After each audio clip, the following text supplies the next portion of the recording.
Hello, hello. Welcome, everybody. Hey, Annie, tell me if you can hear me okay. Oh, I can hear me.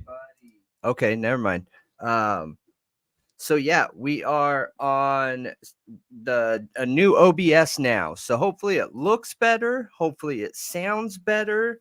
I got to get used to it, so bear with me here while we go through this. But we tried to get it all set up, and it should be working with everything, super chats, all the fun stuff. We should be able to invite people in and add a phone number call in now. So I'm super stoked about that. And I see a few more people hopping in here. Welcome, everybody. Welcome, welcome.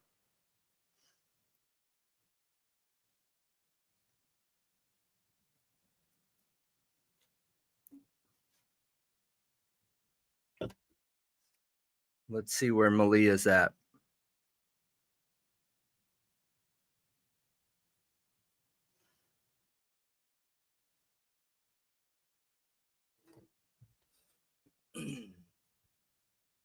We'll start off with the Cavalcante, drama, dilemma, capture. Oh no, you're good, Annie. It was completely unplanned. Malia wasn't feeling well, and the honestly, I wish I would have pulled an all-nighter if I would have known that he would have got caught last night. And what's weird is like I felt it ramping up to that yesterday. You could feel it. So many more people got brought in on wait, is this showing the right tab here? Okay, it is. Cool.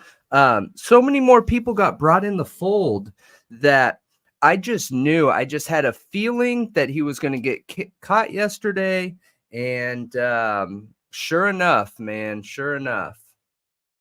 Hang on, I don't know why the scroll isn't working here. Let me see.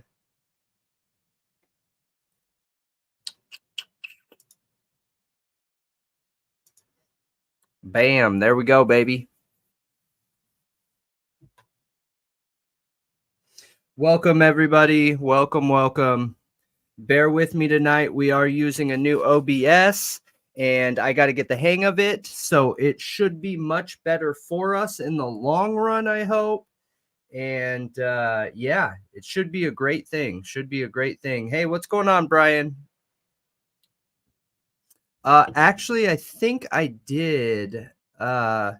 Because we went live yesterday, I had to finish doing my downloads because oh, I did. I got them. I got them. I'll go through them here after the stream for sure. How's everything sounding? Everything sounding okay, guys? Everything looking okay? Everything I'm seeing, I feel like the video is much better on my end. I just can't hear myself. Good, good, good, good. Yeah. This new OBS has built-in software that I think is going to be better for the Mac users like ourselves. So, all right, let's check this out here. YouTube's been driving me crazy all day long.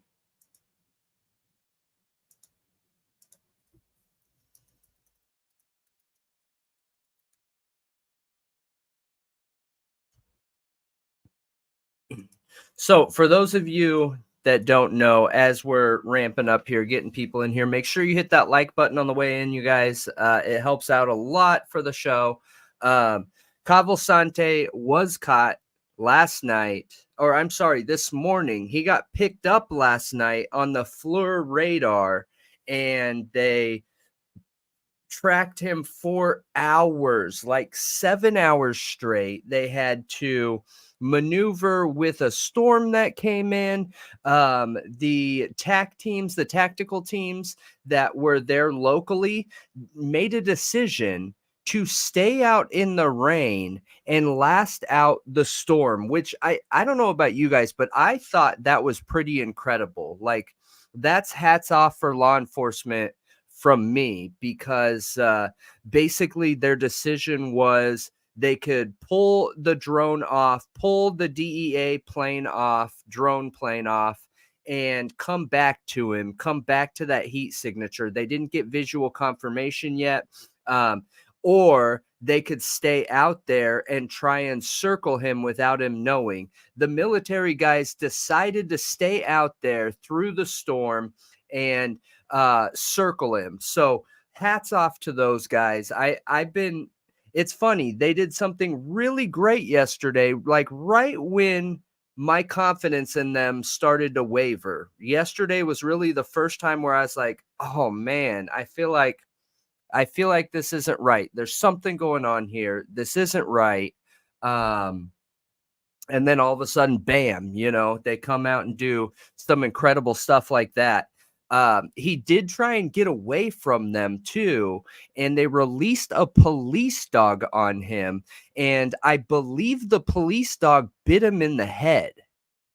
So wild story here, right?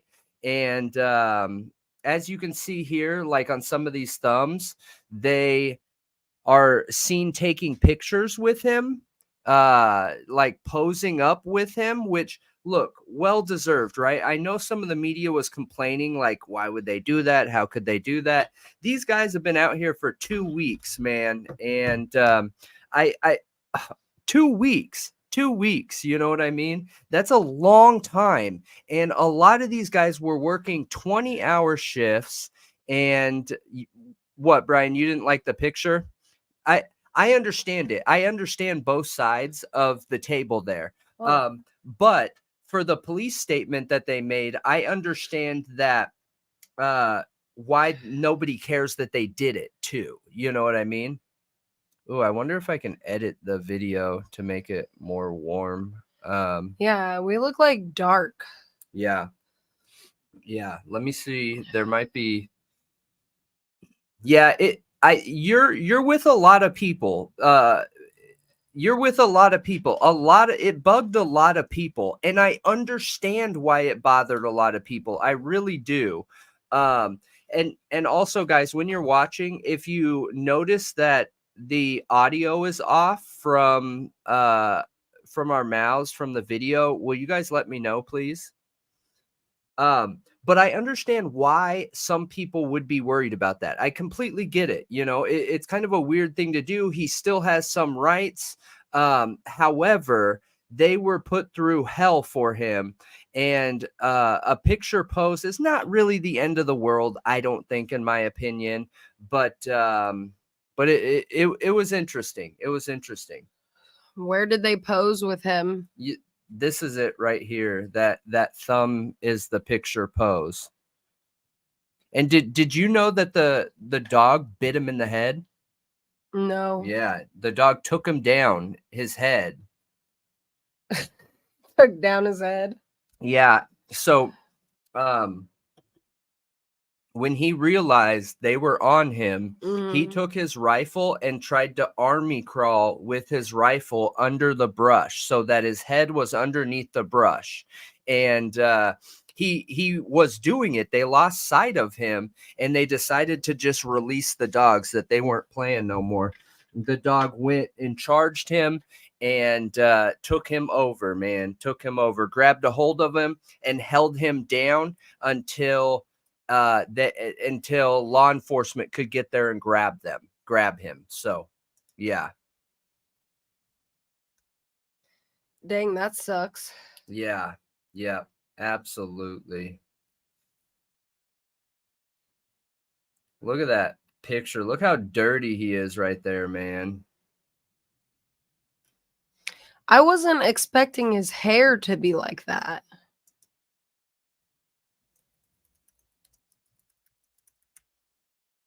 Yeah, I don't think he looked shaved in this photo, right? Well, I guess he only shaved his face. As you know, we have his hair been so he could put it back, I working guess. most recently. Hey, can you guys hear this video too? Sorry, I know I keep asking you these things, but with the new OBS, I just don't know Where is the new OBS? that we're on it What? In Where's a our operating stuff? right here.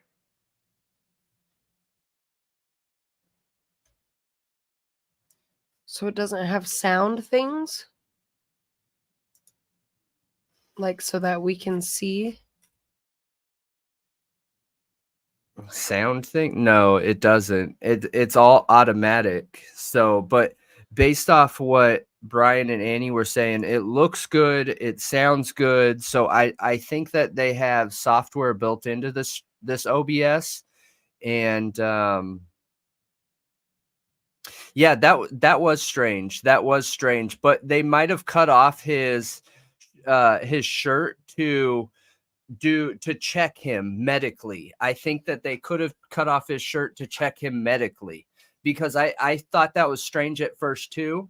But I get it. I get it, because they said that after he was taken down by the dog, they had him checked. They had him checked by a medical examiner. So, and this is the statement. perimeter established in northern Chester County. And hi, Last Brian. I'm glad I sound Shortly better after tonight. midnight, a series I of feel events started better. to unfold. First, we had a burglar alarm at a residence Turn it up near Prizer Road. See how loud it is within the perimeter. Okay, good. Our people investigated that. Did not find Cavalcante there or anyone else, but it started to bring some of our people into that area. We had been searching an area not far from there already with some tactical teams that night. There was an aircraft overhead utilizing FLIR technology. And that was a DEA drone aircraft, by the way, too. Not just for some people want like to know those specific details. The DEA was flying drones helping them during this. Close to 1 a.m., picked up a heat signal that they began to track. It was west of PA 100 and north of Prizer Road. Tactical teams began to converge on that location where the heat source was moving. Unfortunately, we had a weather system that also came in, and we had lightning that was flashing all around, and it caused the aircraft to have to depart the area. Tactical teams made a decision to secure that area, that smaller area, as best they could, and hold it through the storm and until we could bring additional resources in and bring aircraft back overhead to ensure that we did not have an issue with an escape. That resumed early this morning, and shortly after 8 a.m., tactical teams converged on the area where the heat source was. They were able to move in very quietly. They had the element of surprise. Cavalcante did not realize he was surrounded until that had occurred. That did not stop him from trying to escape. He began to crawl through thick underbrush, taking his rifle with him as he went. One of the Customs and Border Control teams, BORTAC, had a dog with them. They released the dog. Some of our PSP CERT members were also there, had him surrounded. The dog subdued him, and team members from both of those teams immediately moved in. He continued to resist, but was forcibly taken into custody. No one was injured as a result of that. Excuse me. He did sustain a minor bite wound. We had medical personnel at the scene, and they took a look at that. Cavalcante was, as I said, taken into custody. He was transported to our Avondale station for further processing and interview, and he will ultimately be transferred to a state correctional institute where he will be housed and begin to serve his life sentence. Thanks for watching. Stay updated about breaking news and top stories on the NBC News app or follow us on social media. Okay.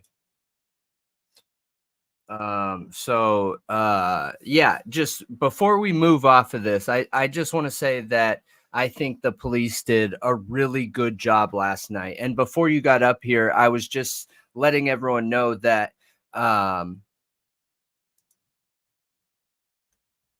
What?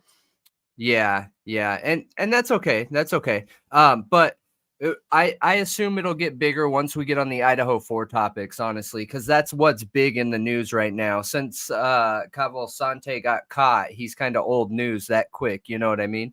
But I just want to take my hat off to the law enforcement in this situation. I think they did really good at the end there. Do you know what they had to go through to catch him?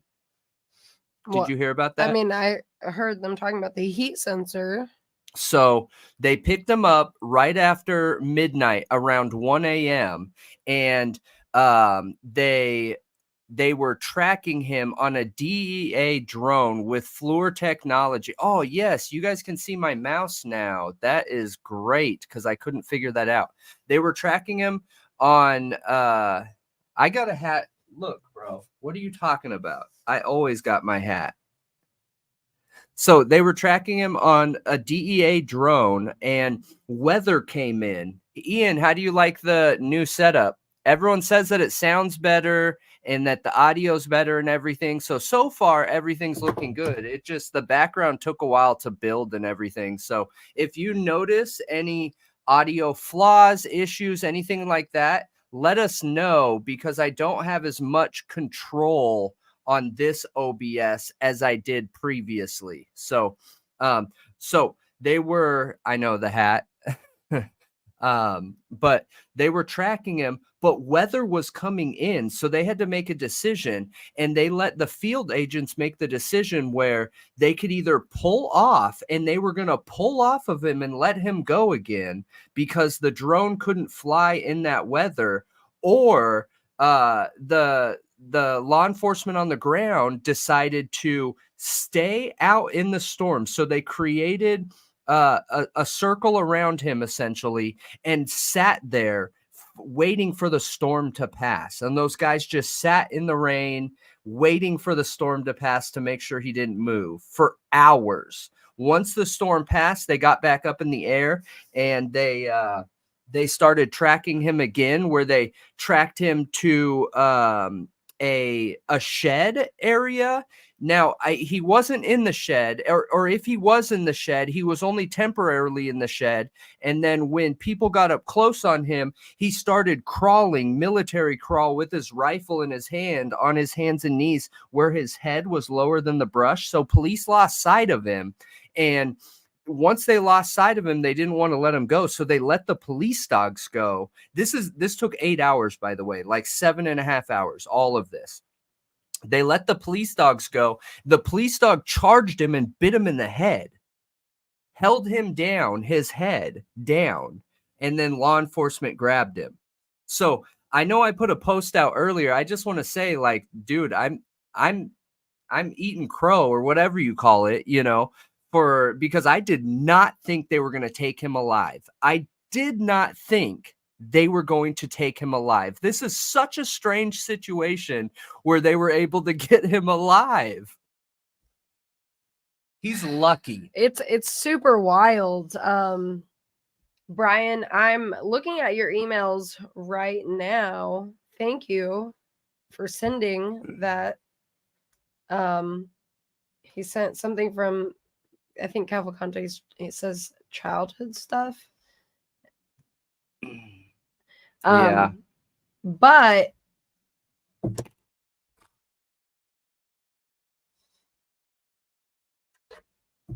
There we go. anyway, I'm glad that they got him. And Ian, that is scary because you're totally right. If he got to Philadelphia, that would have been like game over, I feel like, once he made it to a major city like that. Don't you think? Yes.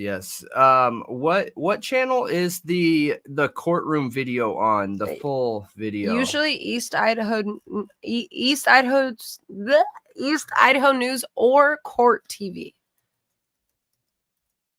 I think I saw Court TV had something up.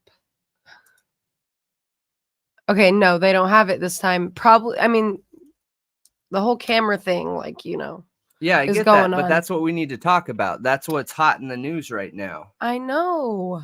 Yeah. Yeah. That's Yeah. what we're looking for.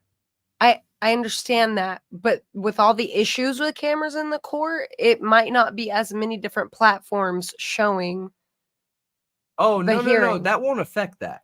That won't affect that. So the argument right now is how many cameras can be in court. If they can get to a position where they're going to allow one camera in the court, we're still going to have the same access to it. That doesn't mean that one person gets to post it. Do you remember I this? understand that. This is why we read Article 45 the other night, was for this exact reason, because I wanted to understand how it worked. Now, if it comes to a conclusion where one camera is allowed in court, they have to, by law, share that footage equally between all the media sources. They have to, by law.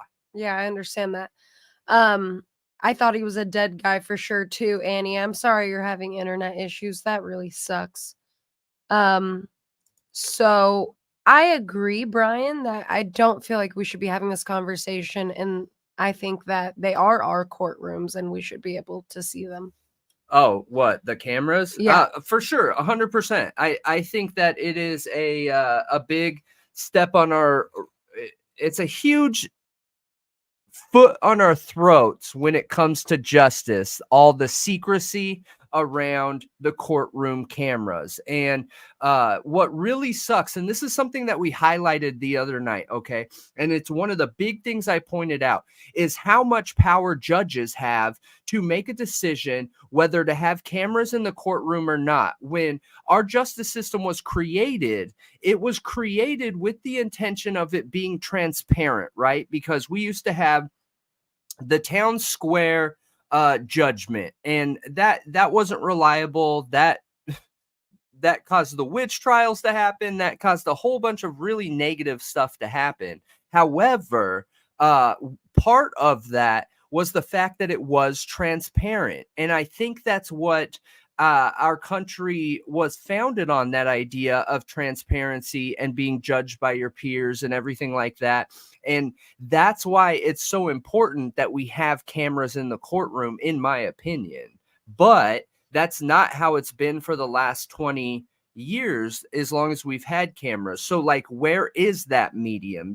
Because we can talk about it till we're blue in the face that this is how it should be, but that's not how it is. Well, I learned some interesting things actually, that in the 80s is when they first started writing those laws of allowing cameras in the courtroom, when it became like a possibility to like have, recordings like that. But I think we should look into that, like how I thought that was really interesting to go back and look at how cameras began, like what year, what they were talking about when they first started talking about putting cameras in the courtroom. Hi, Cynthia. I am still sick, but I am feeling a lot better right now. Thank God.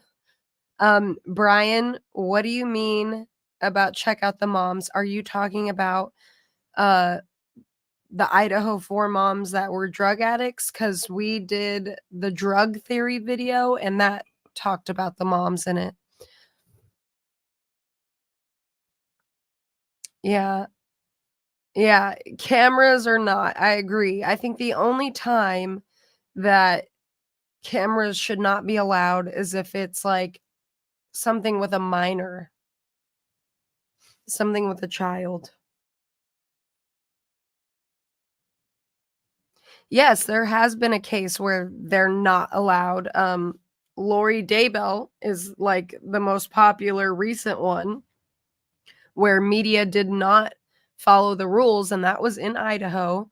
And the cameras got banned, and we only heard audio from that trial, the Lori Daybell case.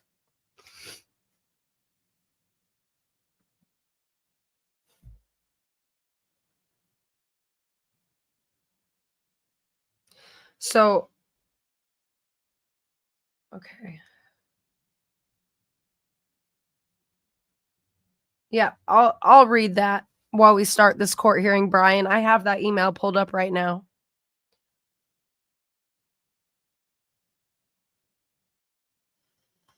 I appreciate it, Cynthia. It's kind of you.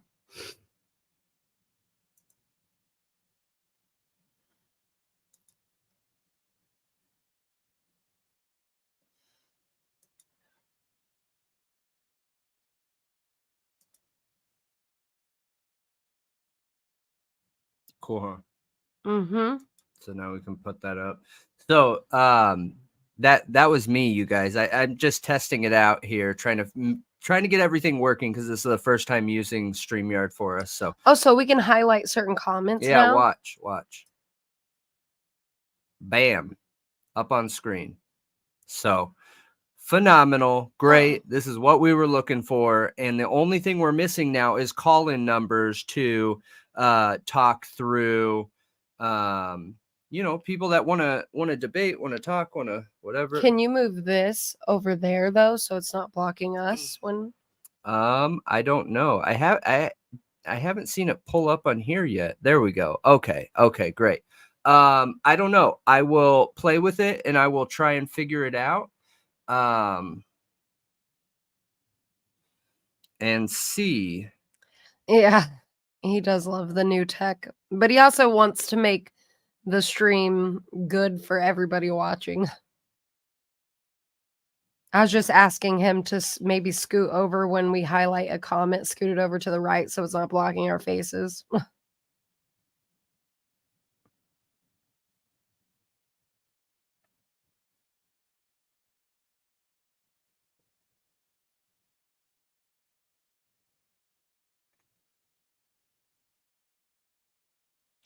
Hey, Lisa. And Anne. I don't know if I said hi. Hi, Anne. Yes. Hello, everybody. Hello.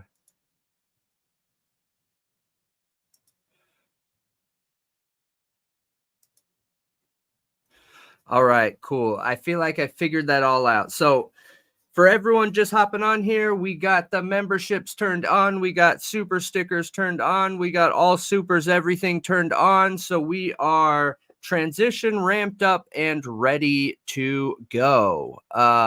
So yeah. And I feel like the video is better. Do you guys feel like the audio is better overall now that we have a few more people on here? Yeah, edit the title to Brian Court and let's get into it.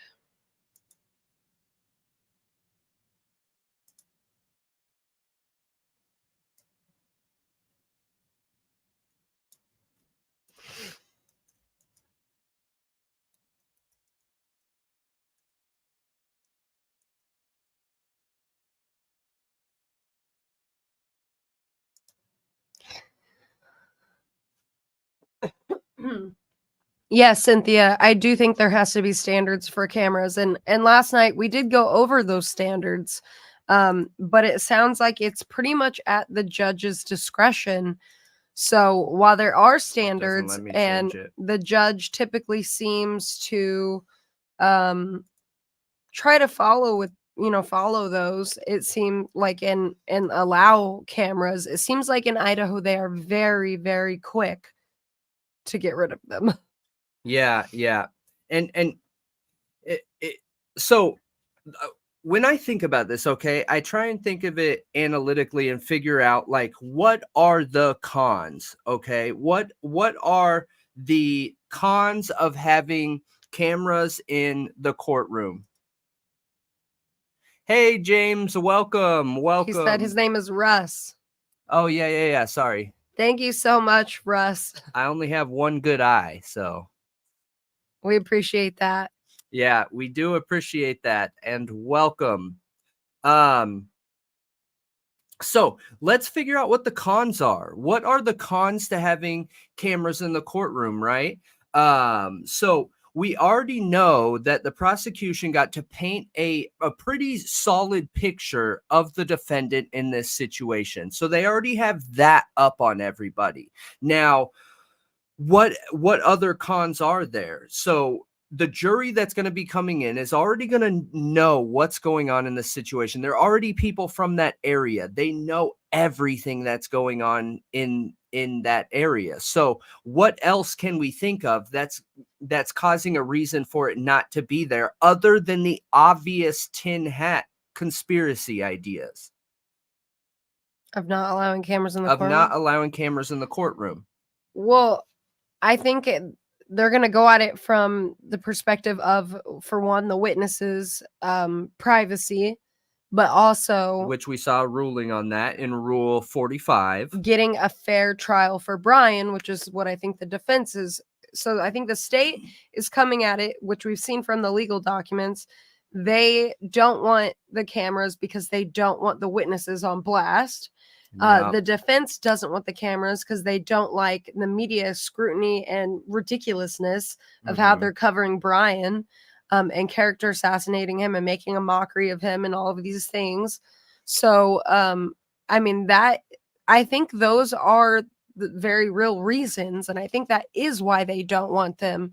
You know, Ian, I could see allowing a judge decide if cameras are allowed I or am not, too, Cynthia. but I think there should be, I don't think it should just be at his discretion. Like he gets to decide, like, oh, I feel like having cameras today, not tomorrow for this Yeah. case, you know? Yeah. Like I think there needs to be some kind of, it violates this rule, and then maybe he can override that rule if like he feels, I don't know. Like I just feel like there needs to be certain stipulations, like, okay, this is a court case of a minor child who was abused. Yeah. Like, so we're not going to allow that minor child to be filmed. Yeah.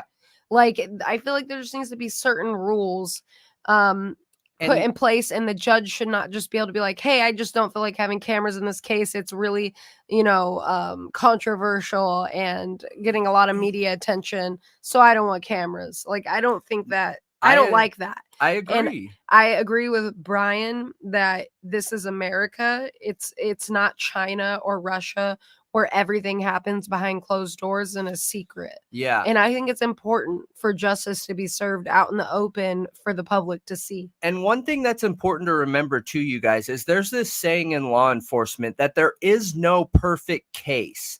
There is no perfect crime scene. And the basis to those ideas is that humans make mistakes. There's no way around that. We are absolutely going to make mistakes. We're going to make mistakes collecting evidence. We're going to make mistakes in the courtroom. We're going to make mistakes in no matter what we do, right?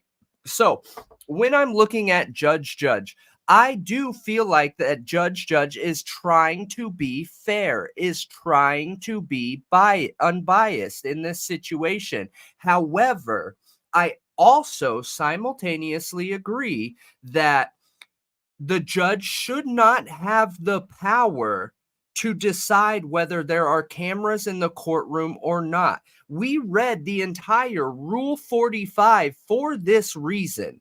For this reason, it was a super long document and super boring, and we read every single line of it. And it says in there that cameras are not allowed to be in the courtroom for minors. A judge can make the decision to not have a witness videotaped or audio taped. Now, I do think that that's okay. I feel like that they should keep those rules on there, but they need to create an across the board, concrete, solid rule stating that cameras should just be allowed in the courtroom across the board. The only reason I feel like it shouldn't is if it is an issue for the safety of our country or the well-being of our general public. Or the well-being of, I think, like a minor child or like a person who's a victim or something like that. But see, that's why I feel like the bird's eye is such a good idea. Have this bird's eye view, and a witness can be excluded from that if need be, but regardless, it's all filmed, just excluding that person. Yeah.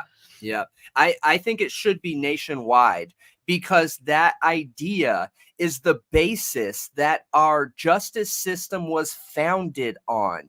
I feel like so many people, we're at this impasse right now, you guys, where the older generations, I think, are still a little bit afraid of some of the technology, and technology isn't going away. There's so many people out there on the internet that are constantly talking about, well, I remember when we didn't have cell phones, or you need to be worried about this technology or worried about that technology. And yes, while we should be worried about these technologies, not afraid of them, but worried in the way that we're going to be able to manage these technologies, they aren't going away. They are never going away. We are only ever progressing forward. So we got to figure out how to make it work moving forward. Now, we have the ability, in a way that we didn't have 40 years ago, to include the rest of society and the general public into our courtrooms, which is the simplest idea that our justice system was founded on, that we are judged by our peers, right? And I believe that it should be nationally a rule that, yes, maybe it is a bird's eye, and the news companies submit a form at the beginning of the trial saying, hey, every day we want to pick up this this chip, whatever, this SIM card that has all the data on it from the court hearings of that day, right? And they should be able to do that. But we need to figure something out. We need to figure something out in this situation, because in these situations, all this is doing is causing distrust in our government, which is the last thing we need right now. Yeah. The last thing we need right now. It is causing distrust. I'm going to catch up on just a few comments. Cynthia and Brian are saying they love your tinfoil hat. I want you to put it back on. I'll put it on for a while. If the camera people were to be professional, then good to go. This case took off like a bullet. Yeah, I mean, I think that it's a screw up to have people sitting there manning the camera where they can zoom in. I feel like that's just not a good idea. Ian, I'm so happy that you finally got to disagree about something. Happy for you. It looks like, Taylor Shabusiness had a camera in the courtroom, and they were talking about some pretty graphic stuff. I agree with you there, Cynthia. Look, the court should never be held back based on the topics that they're talking about. That is the media company's job, to censor those things out. The media company knows what they can post and what they can't post, right? They have to follow the rules of the platforms they're on, or the general public TV stations, or wherever they're posting their stuff. That's their job to censor that out. Nobody else's. The court shouldn't have to worry about that. Well, they're not allowed to film like the graphic pictures, but you hear the graphic descriptions. I mean, they do film the graphic pictures. I've seen it a couple different times, like even in the YNW Melly case, where they were showing some of the crime scene pictures. It was just blurred out. Cynthia, you have 2 topics for us. So go ahead, tell us what they are. Yeah, or I'm going to start this as we go. You can email them.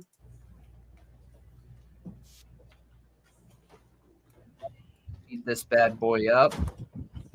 Tell me if the sound is too loud, you guys. Like if there is a disconnect between how loud the audio is from the video to our audio. Oh my gosh, Russ, that's crazy. He said there's a shooting at his mom's house and the sheriff pinned the wrong guy. He wasn't even armed. That's crazy. Like pinned the shooting on the wrong guy, or physically pinned him down? I think he's talking about pinned the shooting on him is what I think. Jeez. That's crazy.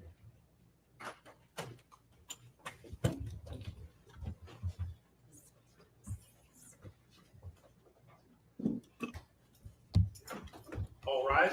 Yeah, and I hope everyone in your home is okay at your mom's house. It's terrible. All right. Well, good afternoon. Let's get on the record, please.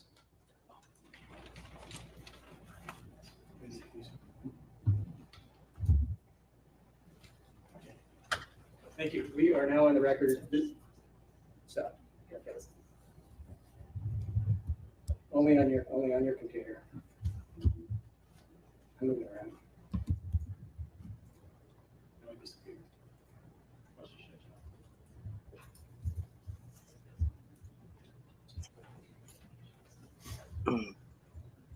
Where? Oh, there's Bill. Okay, there's Bill Thompson. Good old Bill. Okay, good to go. Let's try this again. Can you hear me? Can you hear me, Ms. Beatty, Mr. Nye? Yes. Yes. Ms. Massett? Yes. Okay, excellent.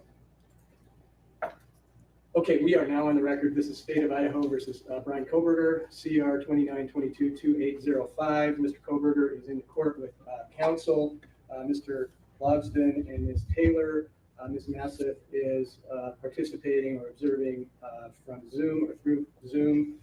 The state is represented by Mr. Thompson and Mr. Rudley, also who are in the courtroom, and Mr. Nye and Ms. Beatty are observing through Zoom. We also have Ms. Olson and Mr. Perone representing the Media Coalition, and Ms. Towler is court reporter. So welcome back, everybody. And I think what we need to do is first address the motion to intervene. So, Ms. Olson, is that for you? Okay. Yeah, I'll do my best to remember to call you Russ. Names are my weakest point, like awful. I suck at names. It is, Your Honor. Thank you. Your Honor, as with the motion that proposed interveners filed before the court, we seek to intervene for the limited purpose of opposing the defendant's motion to remove cameras from the courtroom. It's our position that the proposed interveners are the ones who are most affected by that particular motion. And in light of the court having asked us, essentially the same group of interveners, to weigh in on this issue before, we would seek to intervene again just for that limited purpose of opposing removing cameras from the courtroom. I think that you're going to court's discretion to do so. All right, thank you. So I see this. Oh, don't go away. No, I want to talk to you about this because I think that, well, I'm not sure, okay, that this is the same intervention as we had the first round. I think this is a different situation. And I think some of your clients kind of jumped the gun a little bit, thinking that they are interventions or interveners. And I mean, you know, this was filed on August 30, 2023. So we really haven't had a chance to talk about this. And I haven't addressed it in court, as you know. So, and we already started with the merits, okay, before I have approved the intervention. So my issue first is really on the standing, because the first round had something to do with Constitution, state Constitution, U.S. Constitution, and I'm not sure that applies in this situation under Rule 45. And I think that the Supreme Court, the Idaho Supreme Court, sort of addressed that a little bit in the former motion for mandamus. So you want to address that, the standing issue first? Sure, Your Honor. With respect to the Supreme Court. Yeah, I'm a little confused there. So he thinks that their state laws don't apply to the federal Constitution. This is my first time watching this, you guys, so you're getting real reactions. I haven't listened to any of this with the intention of watching it with you guys tonight. So none of my concerns are brought up, are pre-planned or anything like that. Honestly, I never watch anything at a time, but I don't know, that I don't really like how he worded that, but I noticed that Judge is not one of the more clear judges in sharing his thoughts and opinions in this situation. I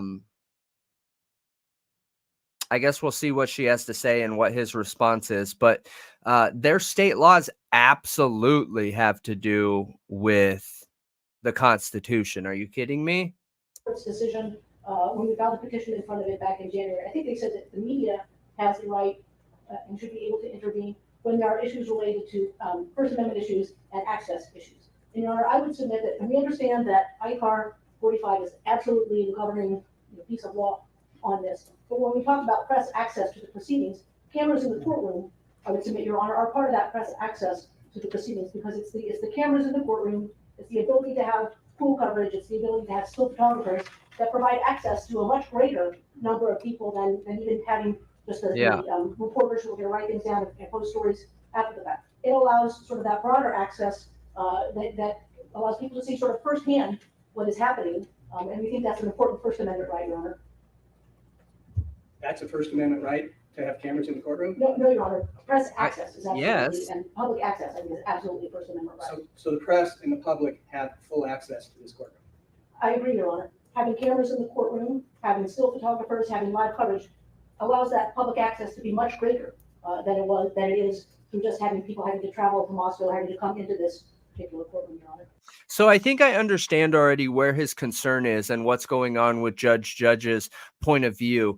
Based off of the comments that he's saying, I'm feeling like he thinks that the primary and only goal of the courtroom is to manage and secure that trial, only including the jurors. Now, I get that point. Like, I understand where he's coming from, and I get it, because these court cases have been functioning and running successfully for hundreds of years before cameras have come out. So I get it. It makes sense. But there comes a time where, humanity evolves. We push into the future. Technology evolves, and we now have cameras everywhere we go, doing everything that we do. So there's no reason why the human rights shouldn't evolve with that, which I think is what the lady at the podium is trying to explain to Judge, and Judge is taking that older view of, hey, our number one concern and only concern is this court case that we're managing in this situation, not whether the public can see in it. However, I personally don't agree with that. I believe that it is part of the First Amendment rights, that we should be able to have equal, open, and honest free press. And I think that our justice system and court system was built on that idea. So I don't know. I feel like that's just going to come down to opinion, and the exact reason why I said, or Malia said, and myself said, that judges have too much power in this ruling and this decision. I think that it shouldn't come down to opinion.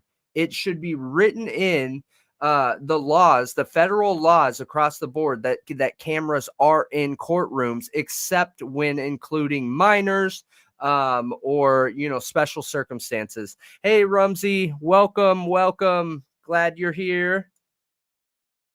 Happy to have you. It has no implication for the United States Constitution or the Idaho Constitution. I just want to clear this issue up in terms of what the standing is. Your Honor, I respectfully disagree, because I think that the First Amendment and the Idaho Constitution What both the standing contemplate is? this What? broad access piece of it. I just want to clear this issue up in terms of what the standing is. What the standing expectation is? Your Honor, I Okay. respectfully disagree, because I think that the First Amendment and the Idaho Constitution both contemplate this broad access piece of it. And I think there's an argument to be made on cameras in the courtroom takes a step from that first right of public access and makes it more open to additional people. So I think there is a First Amendment interest there. It's certainly not as strong as, for example, if the proceedings, there was some sort of order to close the proceedings, or no journalist could come into the courtroom. I think that would be a far more significant problem, Your Honor. But I think in terms of First Amendment interest, the broader, and maybe because there's some access already, the First Amendment interests are smaller, but I think there is a First Amendment interest in having.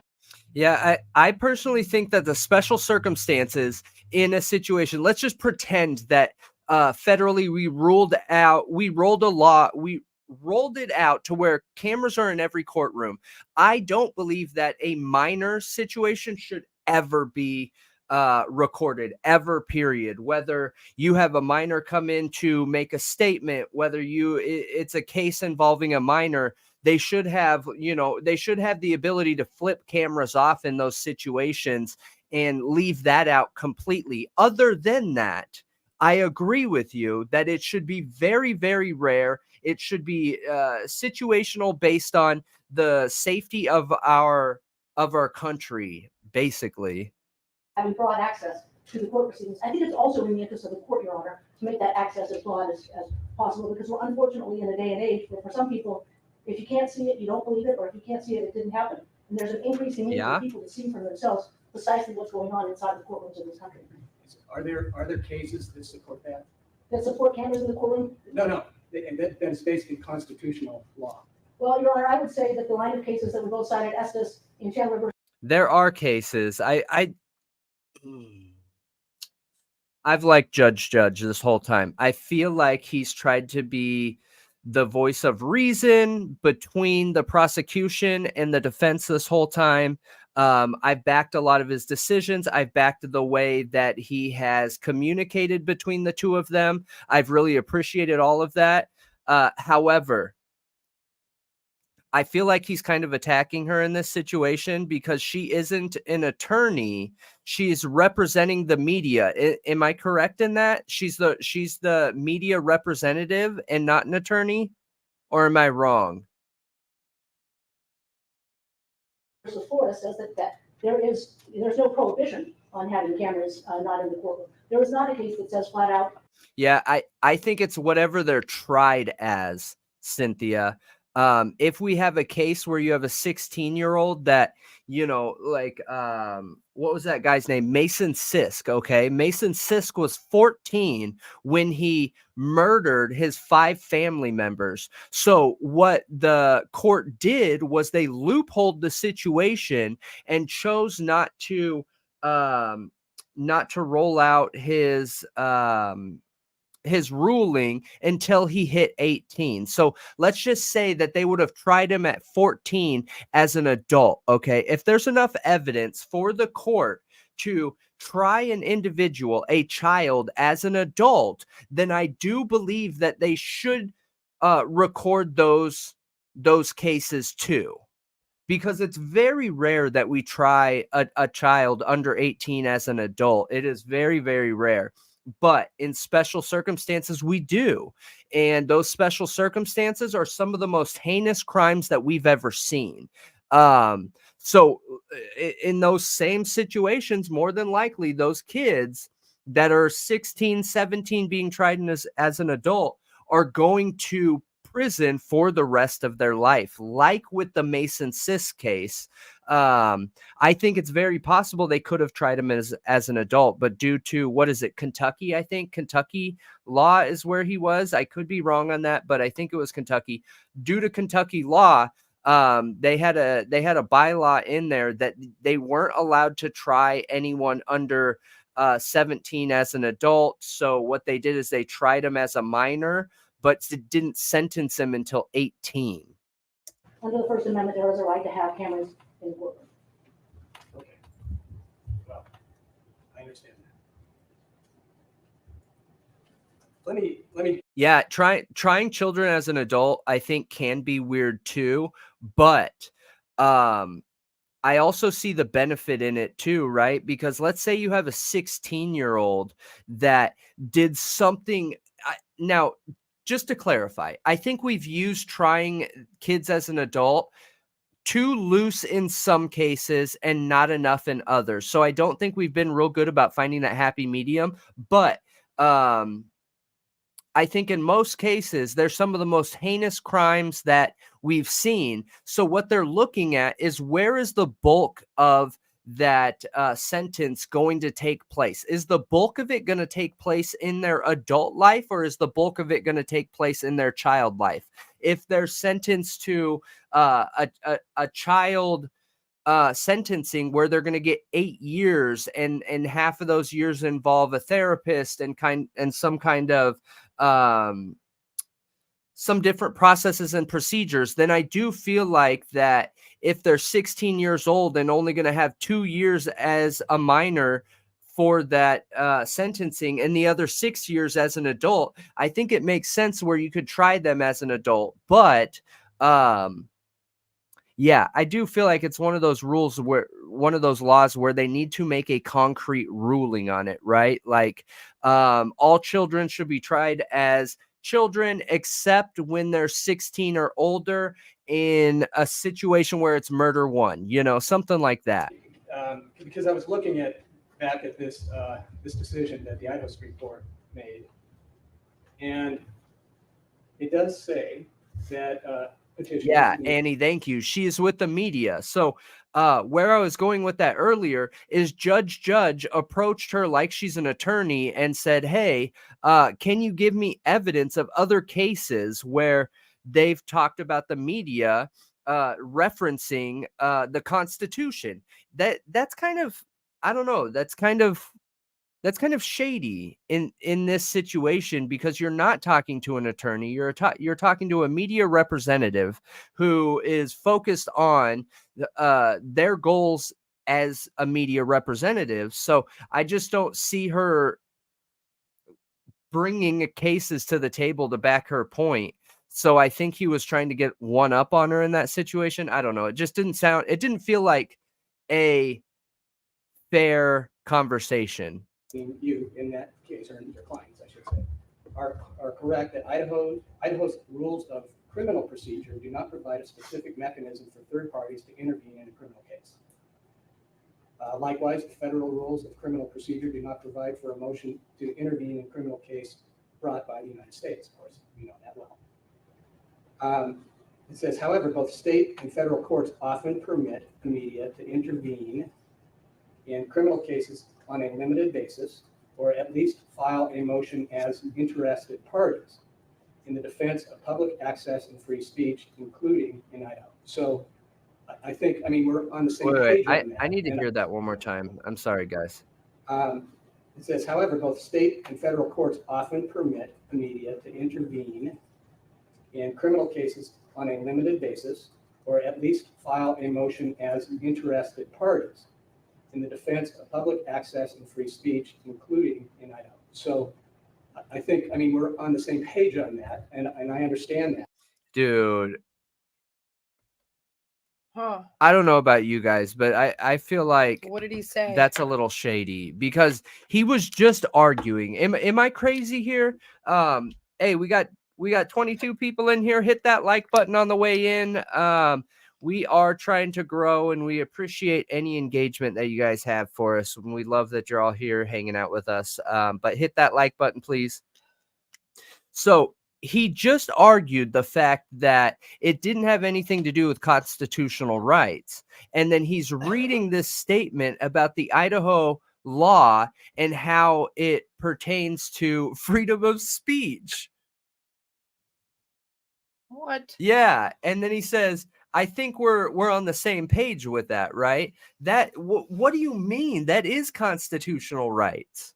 What are you talking about? Here, I gotta use the restroom real quick. You can hit play.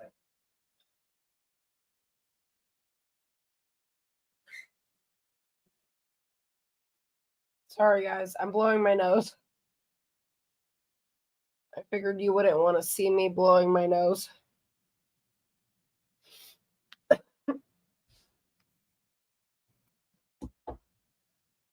All right, I was trying to listen while I was downstairs.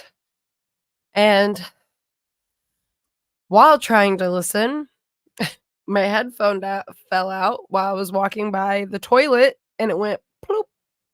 AirPod right in the toilet. Just wonderful. So great. So I had to wash that off and put it in rice. I'm going to read a couple of your guys' comments. So, to be honest, Ian said, to be honest, it always seemed weird to me to try a minor as an adult because trying them as an adult is often based on the offense, right? And doing that seems to presume guilt. That's a good point. Cynthia said only victims as minors should get the rule to no camera access. Offenders are open season. In my opinion, we should only allow, this is Ian, allow courts to sentence a minor as an adult. The actual trial, try them as a minor. Don't take away their minor protections until they're found guilty. Agree with you. If they found guilty, then in sentencing, treat them like an adult. I agree with that 100% because I do think you need to find them guilty before you treat them like an adult. And I heard of, what case was this? Oh my gosh, I'm gonna have to look this up real quick and then let you guys know in a minute. There was a case of a really young boy, and I think he was like under 10, and he murdered another little kid, like straight up in cold blood. Like it was kind of one of the most insane cases I've ever heard about. And he was tried as an adult.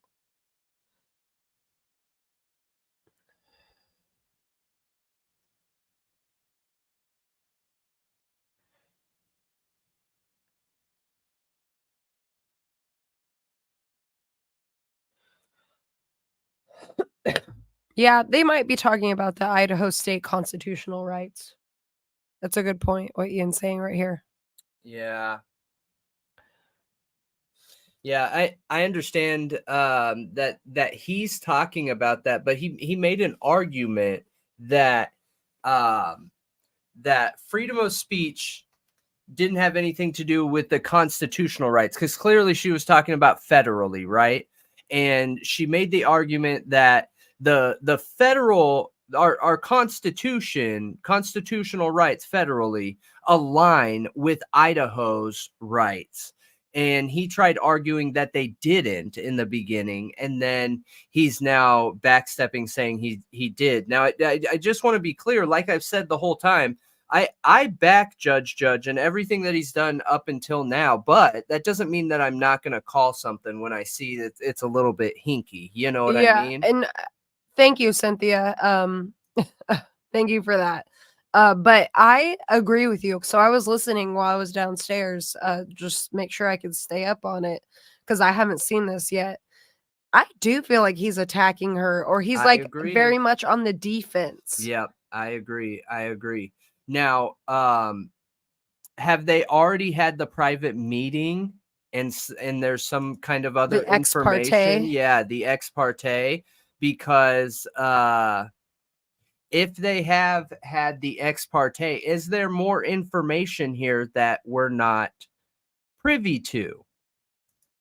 You know what I mean? I think that's a real possibility also.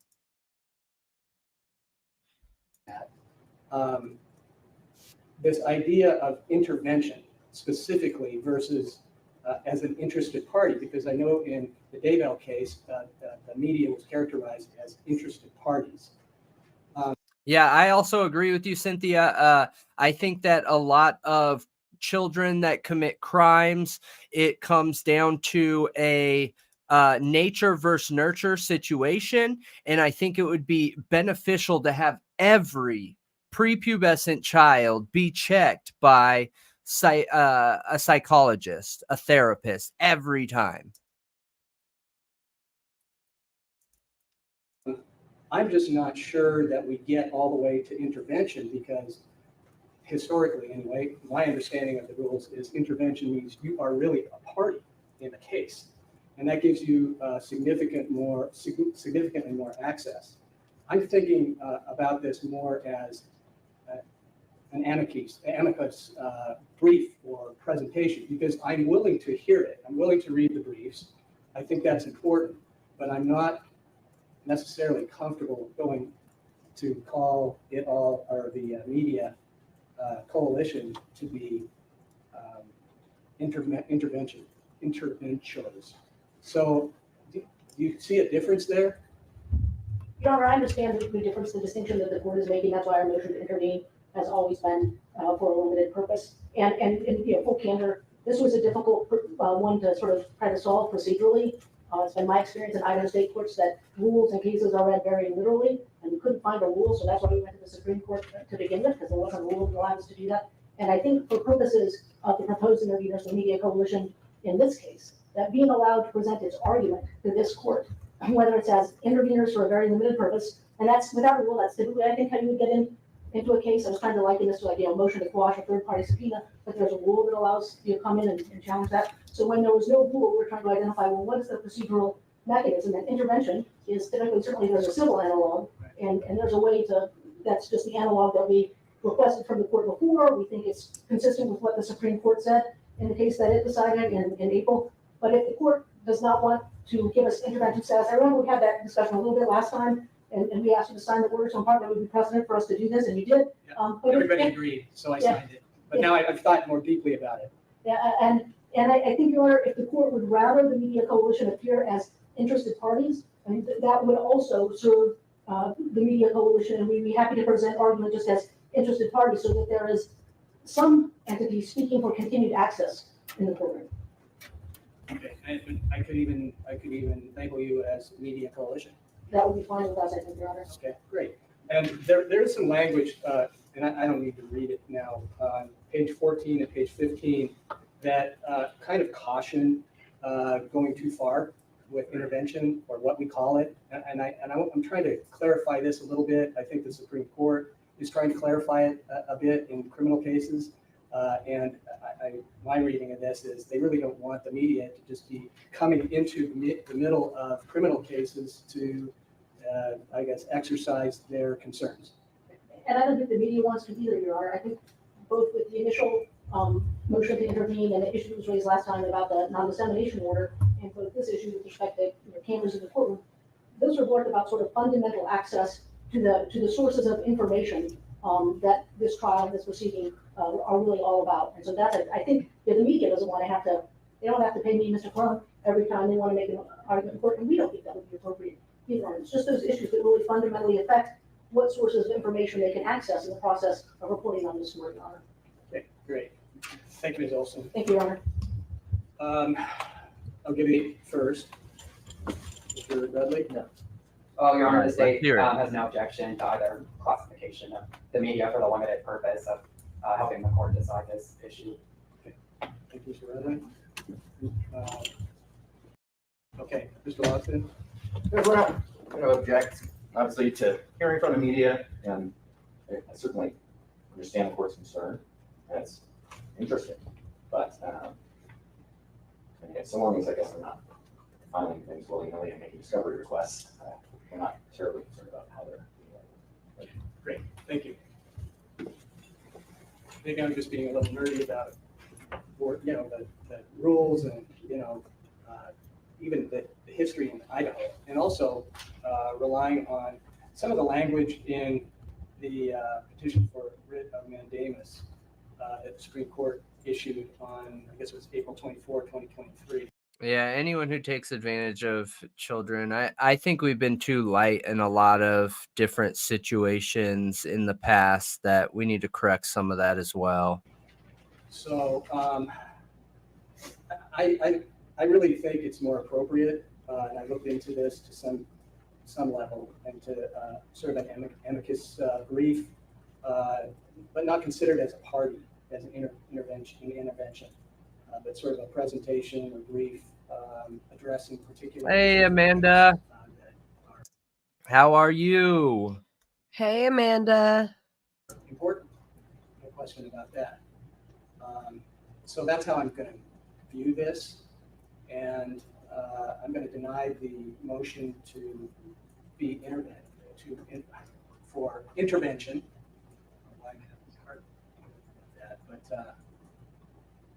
But however, I will certainly consider the arguments, consider the briefs, and I will consider that while balancing the concerns of both the state and the defendant too. So let's move then to. I feel like she could have represented her case better still. Yeah. I think she should have dug into Rule 45 and talked about some of the options that the judge has at his disposal. Maybe that's not a rule or law that he's read recently. So I don't know. I just think it's beneficial in those situations to be like, hey, judge, you have so many tools at your disposal. You have so many options at hand here that if you want to make adjustments and changes, there are ways that you can do that while still allowing cameras in the courtroom. You know what I mean? Yeah, I agree. I think that's a really good point. That she could have dug into, like, there's so many options. Like, you don't have to just Mhm. ban cameras. Like, we can find a way to make this work. Yeah, absolutely. Oh man, I've done that a lot. I'm not a napper. I don't take naps. I can't take naps. Like I really got to be sick to take a nap. And but when I do, I feel out of it the rest of the day. I hate that feeling when you wake up and like you don't know where you're at, what time it is, anything like that. That hasn't happened to me in a long time, actually. I mean, you take a lot of naps. No, I don't. Not anymore. Yeah. I really don't anymore. I mean, I you'll just used like fall asleep standing up. That's a nap. You're not supposed to be calling me out on that. She'll think be I washing dishes like this and just like I think I have a very minor form of narcolepsy, okay? You guys may have even seen it on the podcast at some points where I just can't help it. It's driving too. Like I will literally just start I'll just start falling asleep and then wake up.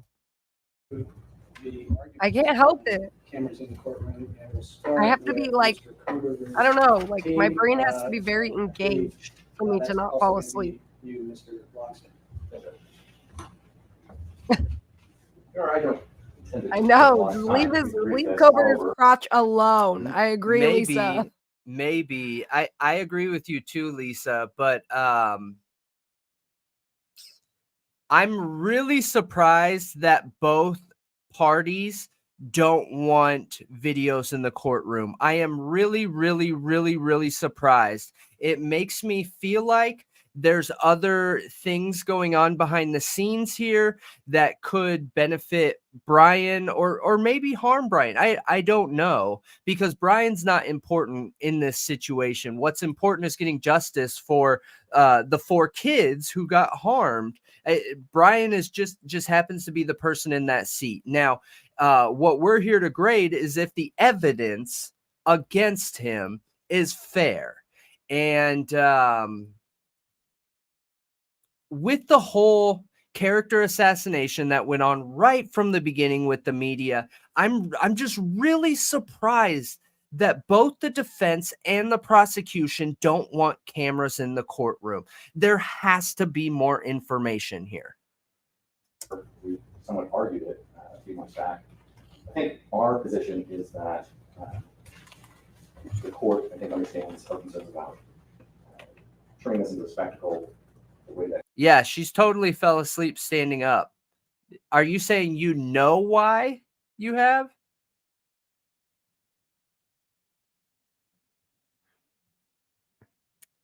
You fall asleep standing up too. We have a lot of really weird health stuff in common, Cynthia. No, we haven't talked about the parents' letter yet. But yeah, YouTube and their dang shadow ban stuff. We're going through a shadow ban right now. I don't know what we posted, but like all of our metrics are messed up on YouTube right now, and it's not suggesting our videos like it was a week ago. But from everything that I've read on it, it's pretty common for all content creators Hey, to go through it. Built to Spill, will you email us that link? Yeah, are you talking about the Peru one?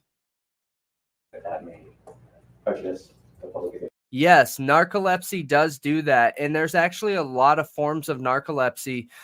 So, like any mental health issues, we were so wrong as humans to think that there's like this one diagnosis of one thing, like ADHD, and all people with ADHD look the same. No. All people with narcolepsy look different, can look different. All people with ADHD look different, can look different. All people with any depression, spectrum, anything can look different and normally do look different in their case. So yeah, narcolepsy is a pretty detailed, in-depth mental health condition where not all the symptoms are going to match, you know? Yeah, but narcolepsy isn't a mental health condition. I mean, It's not. I mean, it has to do with the It's not- function of your brain with your physical Yeah, but self, it's not so- mental health. Like you can't fix it with mental health I mean, things. it's the same thing as ADHD. So my ADHD is caused from a lack of oxygen in my blood getting to my brain, which is physical in itself, but it impacts my mental health. The way in which dehumanizes people constantly shown. I'm Rh negative too. I'm actually A. I'm O Two. I'm O negative. TV show drama that purposely understood it. And I think everyone understands that. Our concern is that since that time, it doesn't seem like much has changed. The media's argument, as far as I can understand it, is that Okay, you want to know what causes narcolepsy?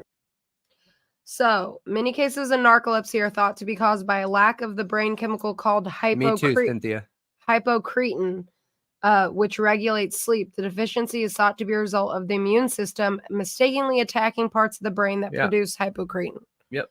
Sounds like an autoimmune disorder. I already have an autoimmune disorder, so that's kind of crappy. Yeah, I think all mental health conditions have physical aspects to them. There are. It's not considered a mental health condition. Social media. Okay. Take those images and then do things with them that we may not like. And that if the court removes the cameras, presumably those people will just use older images and we won't have effective ones. All very far. Our position is that removal of the cameras does two things. One, it stops new images. And I don't think we can underestimate the power of novelty when it comes to what the public is interested in. Use of old pictures becomes so fun. There's a reason why we live in a world of memes where people are constantly trading around pictures. They quickly get old. There's a new one. It seems like every day there's hundreds of new images. So the concept of removing this sort of almost sideshow from what's being put out there, we think would be an important way to kind of take away the sensationalization of this case and just kind of reduce it to hopefully the words on the page.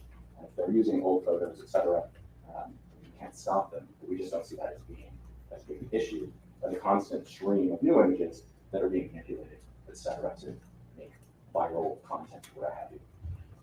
Our secondary point is just that we don't like where the camera's currently sitting because it looks like where I'm sitting and my laptop. I got one of these fun screens so that if you look at it from the side, you can't quite see what I'm doing anymore. But it's a distraction for us because we feel like essentially there's a camera right over our shoulder, and we certainly understand they're not zooming in on what we're doing. But I think we've already seen that once they make these images and pass them around, I mean, they're all make cameras, and somebody else could presumably do that.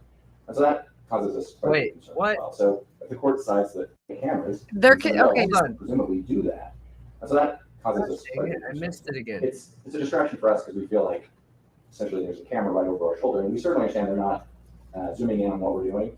But I think we've already seen that once they make these images and pass them around, I mean, they're all make cameras, and somebody else could presumably do that.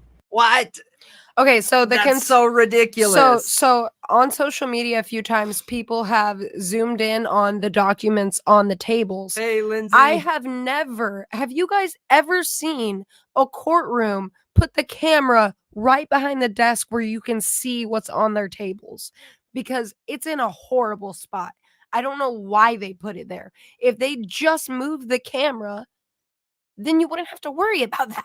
Yeah, I mean, not necessarily. So that courtroom, from everything I'm looking at, is a very narrow courtroom. And it looks like the defense table is only one walkway path, that like it's ADA approved sized walkway on the right-hand side of the state, in between the state and the defense, and then another one on the left-hand side. Now, if you look off to the right hand, oh, they can see my mouse. Yay. So if you look right over here, this looks like the jury's box. So I would assume that this backs like up against that wall over there. So that's a very narrow courtroom. I don't think it matters where you put the camera. They are always going to feel like it's over their shoulders. Yeah, but I think it's just an odd placement, being honest. I mean, I feel like it's weird. What he's saying is just BS, dumb. Though. It's really dumb. BS. I would expect a lot more from a lawyer in such a public case. But to say that look, we understand the media isn't zooming in on our computers, but when the images are out there, everybody else will zoom in on our computers. What? That's not how that works, but okay. Thank you, Built to Spill. Appreciate you sending that. Hey, J Ray. And hey, J Ray, good to see you. Hi, Lindsay. Yes, narcolepsy is neurological. It's a neurological condition. That's what I've been saying the whole time. No, you said mental health. That's what I've been saying. Cynthia, I used to be a vegetarian, not anymore. I have been severely anemic almost my whole life, Amanda. And it runs in my family. And interestingly enough, all my Colombian family has O negative blood, literally everybody. And everyone has issues with anemia. And everyone eats like a lot of meat. So, but Meat eaters. but anemia, actually causes, so even though it makes you super tired, it actually causes you to have almost like a form of ADD because your brain can never truly rest. Like when you're sleeping, your brain isn't doing everything it's supposed to be doing because it doesn't have what it needs, basically. And this is what a doctor told me. So that's really interesting. It affects a lot about your cognitive function and your brain and everything. So that causes us quite a bit of concern as well. So if the court decides that removal of the camera isn't And I'm feeling better, J Ray. Thanks for asking. we do have, I think, a bigger concern of just making sure that there's not some place where we don't have images that are really just what we're working on during the case. And I don't really have much else to the court. That's where his questions. Oh, so he I have- suggested I have a moving the comment or cameras. question Good. because in one of your briefs, I know I've had two sequences of briefs because we had this earlier, but this was a newer one where you were saying, well, this is a quote, were it only the kind of cameras used to show the workings on the House floor on C-SPAN. I may be showing an age, but they might have better cameras now. But when I was Well, I'm sure. younger, it was just this camera like way over there. As we previously discussed, the decision of whether to allow cameras in the courtroom is discretionary for the court. The state outlined our concerns with allowing cameras in our responsive brief and in our June 6th briefing. Primarily, those concerns are preserving the right. What, my tinfoil hat? Yeah, Ian suggested it, and then several people were talking about your hat. You got to duck down a little though. It's too tall. The corkscrew tinfoil hat. Like this?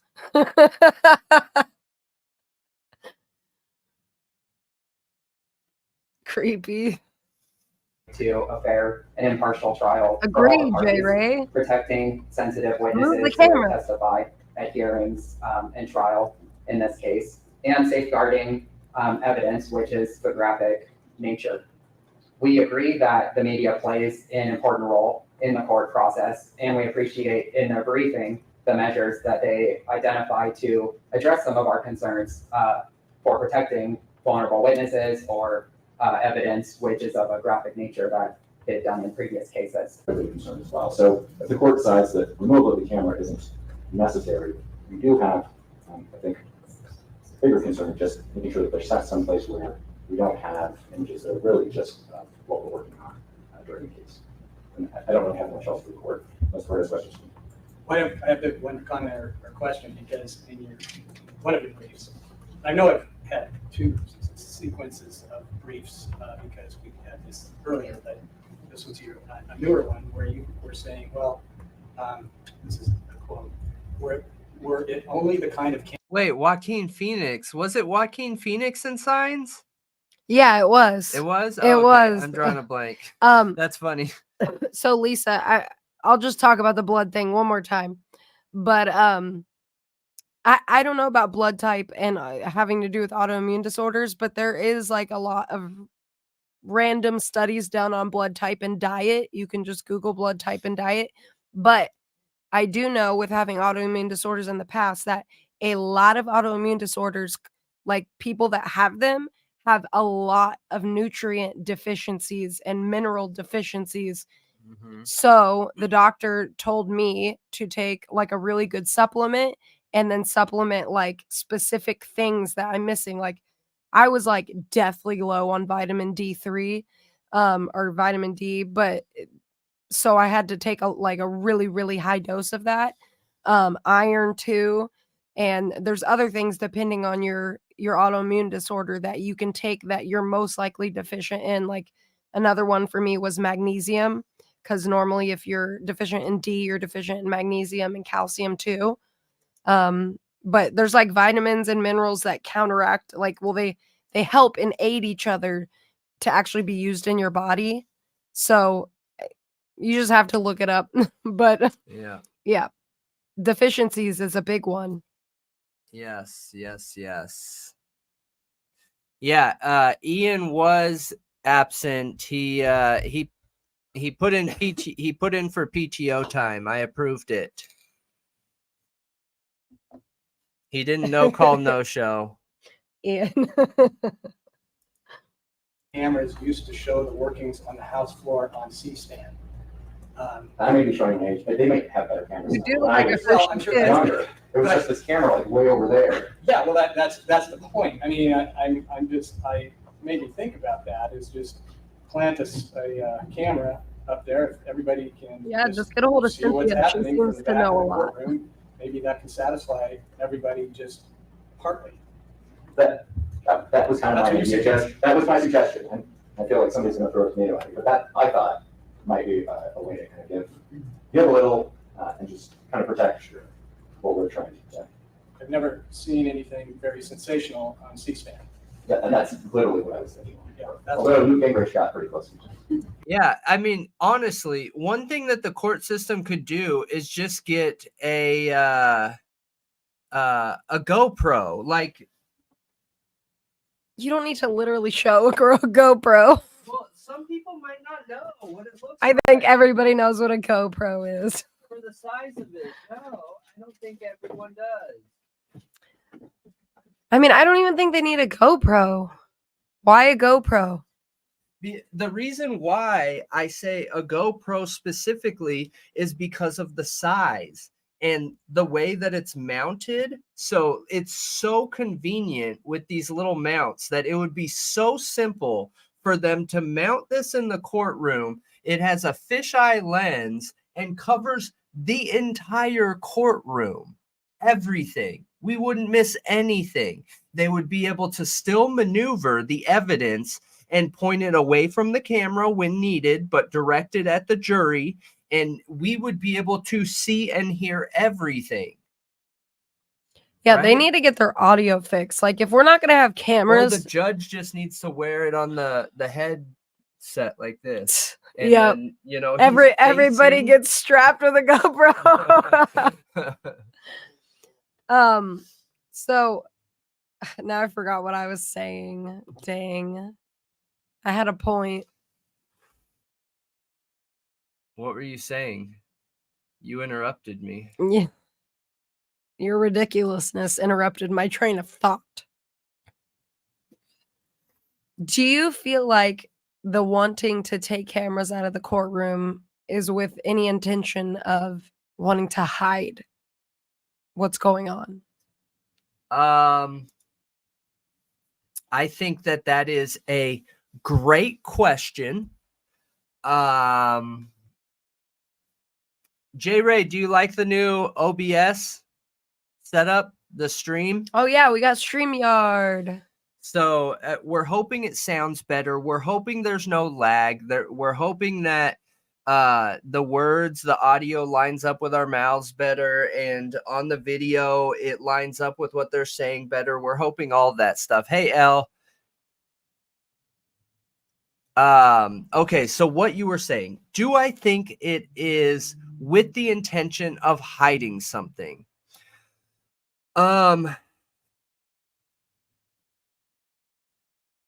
Maybe. Okay. I think that both parties know something is up here. And I also think that it's very possible that both parties didn't realize how bad the police messed up. Okay. So, a lot of times, especially state lawyers are trying to manage their image like corporate America.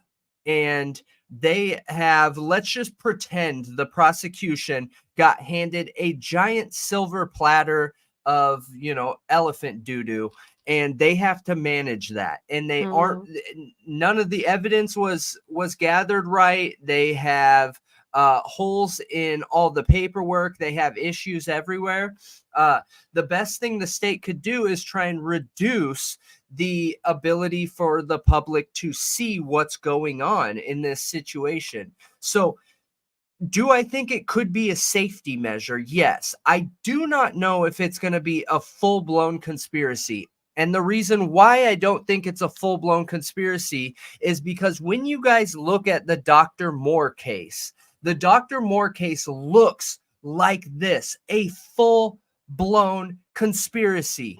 And it was done with just a handful of police officers. A handful of police officers created a situation where we had claims that the FBI, the DEA, all local law enforcement was involved in this case. We had claims that a doctor who had an eyewitness statement that he wasn't at the crime scene, and a super reliable eyewitness statement, was blackmailed, evidence was manipulated.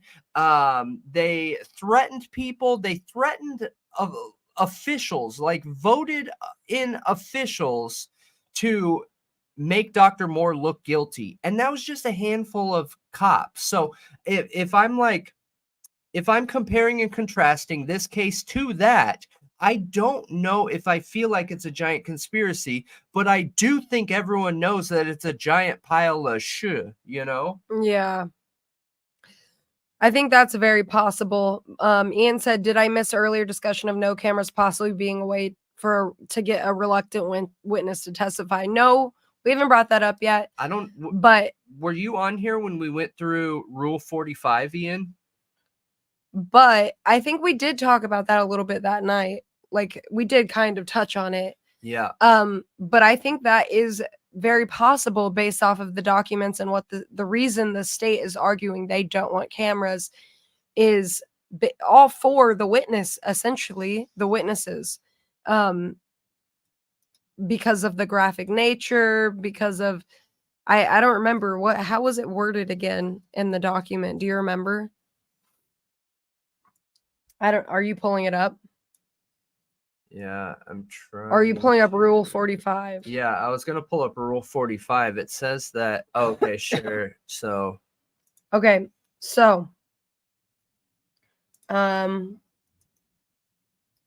So I do want to pull up Steve's interview with Brian Eaton, and is that how you say his name? J. Ray, you'll correct me if I'm wrong. I can count on you. I do want to pull up his interview after we finish the court hearing, guys. That's the only interview I know of with Steve right now about this. If you guys know of a different one, then please let us know. The presiding, and we read through this the other night. So if you were on the other night and we were reading through this, I apologize for the refresher here. But D, the presiding judge may exclude audio and video coverage of a particular participant, eyewitness, a victim statement, whatever, right? Anything. The presiding judge may exclude audio video coverage of a particular participant, or direct that identity or audio of a participant be concealed upon a determination that such coverage will have a substantial adverse effect upon a particular individual. It is expected the presiding judge will exercise particular sensitivity to victims of crimes. Bam. It is talked about in here. Yeah, I mean, I think it's very possible that that is the whole reason, is trying, because I think that the defense definitely wants Bethany Funk to testify. Yeah. And probably Dylan too. Yeah. So, I mean, I think both of them probably have the same goal, thinking it'll benefit their case. So maybe that's why. Yeah, I think it's very possible. Yeah, I mean, J. Ray, I get that the state may not want them to take the stand. Like, I understand that But don't, I mean, the whole presumption that I've been hearing so far is people believe that they were coaxed into their statements. So I don't know, they could do some more coaxing Yeah. and they feel like it could. would benefit them. Yes, And- L, thank you for reminding me. My point earlier that I lost was that if they're going to take cameras out, at least give us good audio. Yeah, I agree. Not that windy whatever BS It's that they horrible, had and it going sounds like on. everyone's whispering. Yeah, yep. And for everyone who has come in the last like 30 minutes, hit that like button for us. Help us get out there and spread our show.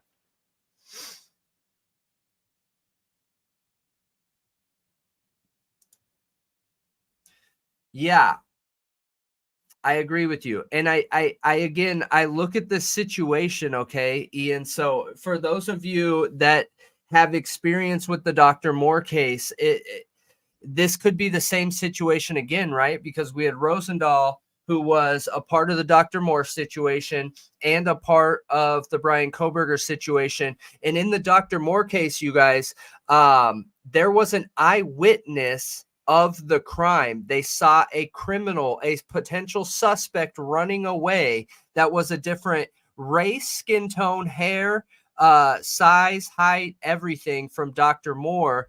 And Rosendahl buried that information. Then they brought those eyewitnesses in to look at a lineup, and they didn't see anyone that matched the description. They buried that information again.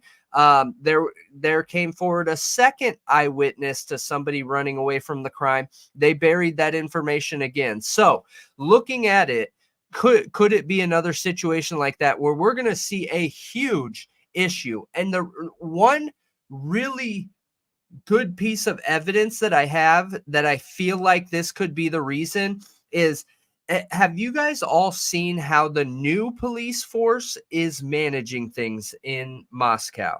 We watched it on stream. Right. We watched it on stream. I don't know who all was on here during that time, but they are so much nicer. The way that they're managing everything is in a much, much, much different way. They just had a live shooter, you guys. Remember, Brent Kopaka's situation, he was dropped without getting into the Brent Kopaka details and how he could relate to this crime. He was literally dropped, shot through the window without confirmation that he had a weapon in his hand. So I guess that's one way to police. But then you have the recent shooter where I'll point out the video here. Then you have this recent shooter right here, guys, and he they went out of their way to not end him, to not kill him. The way they're policing is different now. It has changed, And this was drastically. multiple police forces from the Moscow Pullman area too. I know. Multiple agencies. Interesting. Kopaka, according to everything we're reading, was not shooting out his window. The what had happened was the Moscow guy was. Oh, yes, the Moscow guy was shooting out his apartment window, and there was a police report before that shooting stating that he had weapons loaded on his apartment floor. So maybe I explained it wrong. Which part wasn't right, J. Ray? No, you guys are fine to cuss. Yeah. We're just not supposed to cuss. Yeah. Well, our focus is growing, so we can get to a point where we can do this full time and, have like a day stream and the night stream and stuff like that. And the only way to do that is to make it as G-rated as you can. Kopaka, according to all the statements that we've been able to read and his friend that they called and never connected him to, I haven't seen that he was shooting out of his window. She listened to the scanner. Yeah. Huh. Interesting. I- I wonder what the fact, like what actually happened then. Yeah, that we won't know until they close the Because case. they could say that over the scanner and then it end up not being true. Yeah, for Like sure. it could be a mistake. Yep. Yeah, there you go. Oh, Lisa, the way they've changed policing in Moscow, like when we were watching the body cam footage of them, like students peeing on the house, the 1122 King Road house, and I think that was the only one we watched actually. Yep. They were just way more polite. Like when you compare it back to when they went to the 112 King Road house, okay, 1122, and were taking the beer and pouring it out, and just the way they treated the students was much more aggressive and rude. And now they're like overly nice, like super polite. It's there's a stark It's difference. a night and day difference. It is a night and day difference, and Absolutely. it's different officers. Yeah. Yeah, night and day. Well, thank you. Thank you. Okay, are we going to Mr. Redley now? Man, I can't wait to get that Kopaka information, J. Ray, because that's the first time that I heard that ever. That based on everything that I have watched, and you know, police called his friend. Like there were some definite mistakes made with the Brent Kopaka stuff. They called his friend because one of the tactics when you're in a standoff with somebody is to call family or friends, try to get them on the line, because there's studies showing that it has a high success rate to have those suspects give up. Well, they reached out to his friend and family and said, "Hey, do you know this person?"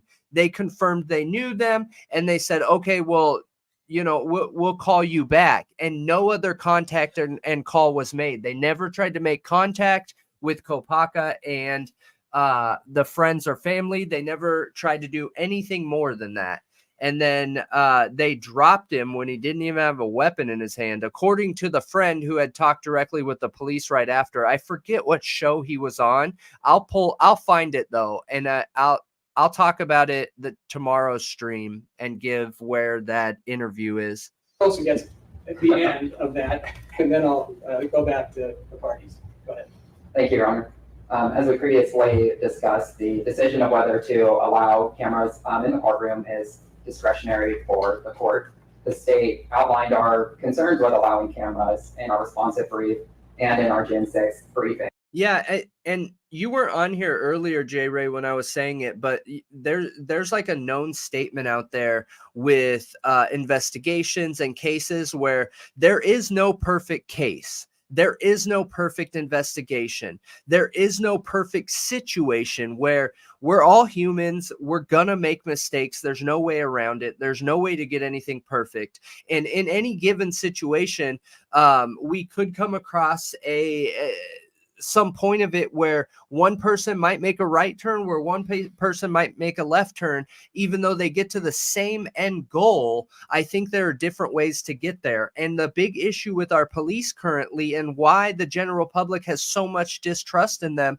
is they aren't leaning on the trauma tactics and managing people to get the best outcome. And we saw that on a really old live stream of ours where we were still doing politics and stuff, but we watched the training tactics in Atlanta, Georgia, and their number one, I get Idaho is in Atlanta, but that trainer travels the country, and their number one goal was to make sure that they didn't get shot. So if a gun even points in their direction, they're being trained to drop him, even if they have evidence the safety's on, that it's not loaded, that it's nothing, you know, and I personally just don't think that's right. But I know I'm criticizing them, but I'm not like trying to say they did something wrong, because based on the situation, they believe that he is holding hostage 2 people. And I understand that you got to put the safety of those people first.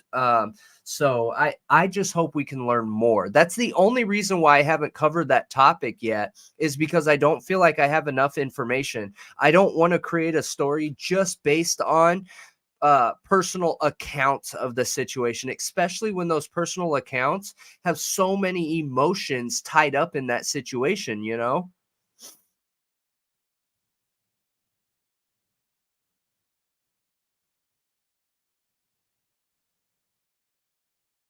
Yeah. Primarily, those concerns. Which leans towards the fact that that makes me feel like the cops could have went a different way. So that guy that was actively shooting out of his window, they popped gas in there. There's a lot of other options. My dad was in law enforcement, and they have a lot of options to create confusion for the suspect to where they can hop in there and take him down without having to end him. So I could see that situation being where and I always side with law enforcement. You guys know that.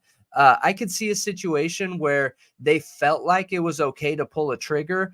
But was there other options too? You know what I mean? Especially, you know how much flack we catch for talking about Brent Kopaka almost every single time someone comes on here, and how dare you talk about him because he served in the military and he did all this and he did that for our country. And absolutely, man, I take my hat off to him that he put his life in front of ours and the rest of the U.S. to do what a lot of other people out there won't or can't do. I think that is incredible. Now, that history and that service does not give you a clean slate for the rest of your life. That's not how that works. So I appreciate everything he did, but I think that we would be foolish not to ask unbiased, logical questions in that situation. And I think anytime a police officer shoots their weapon or takes down somebody, we should be asking these questions of, were there other options? Why was this decision made?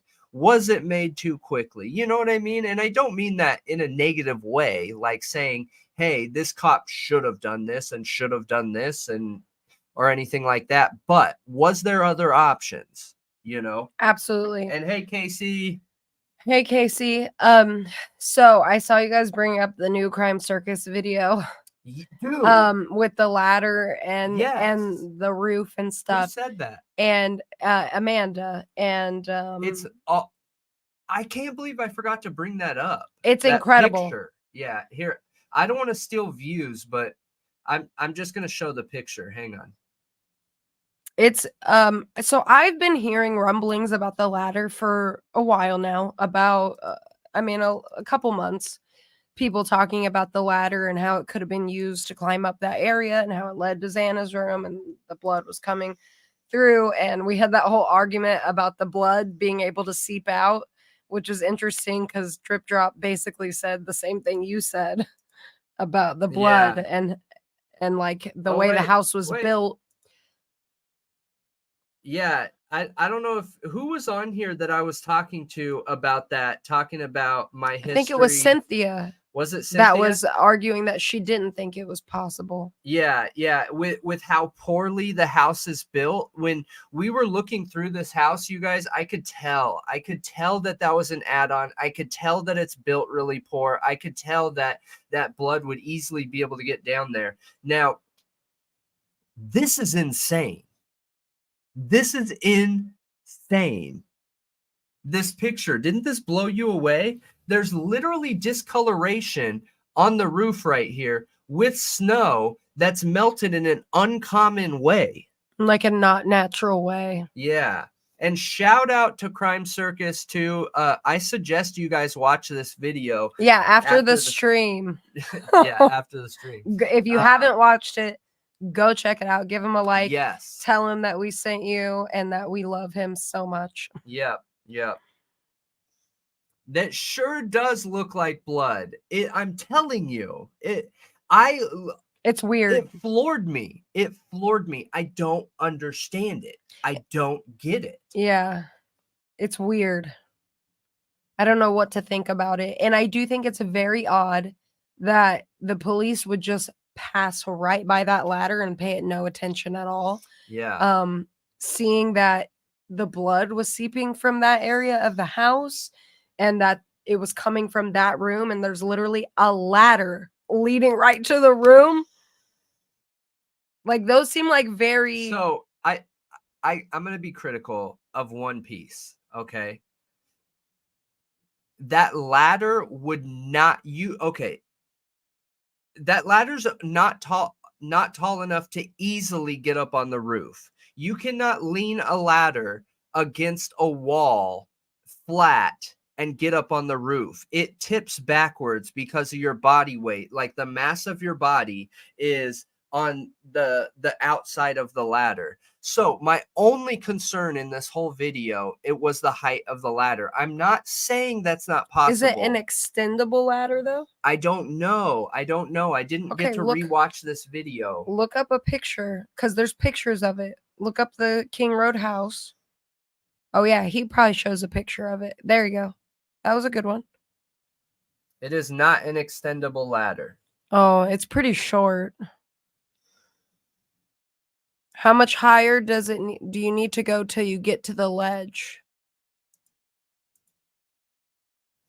Yeah, so that would be, you would have to be crawling. It's like a painter's ladder. Yep, when you pull that ladder out, it's also going to reduce a little bit more in size too, which would make it harder. However, I do think someone can get on this roof, you guys. I do.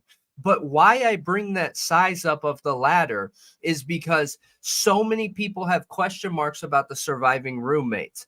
Could a woman with no upper body, well, not no upper body strength, not comparable upper body strength to a man, because women are stronger in their lower body, men are stronger in their upper body, could they easily hop up there with not much to grab on, right? Yes, you're right. They could easily go down it. 100%. Absolutely. Yep. Absolutely. I agree.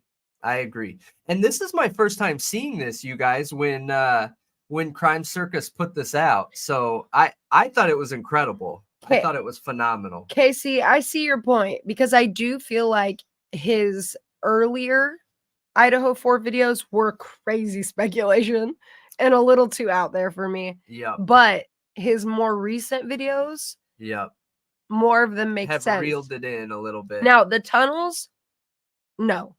Just no for me. No. I don't believe that. Me neither.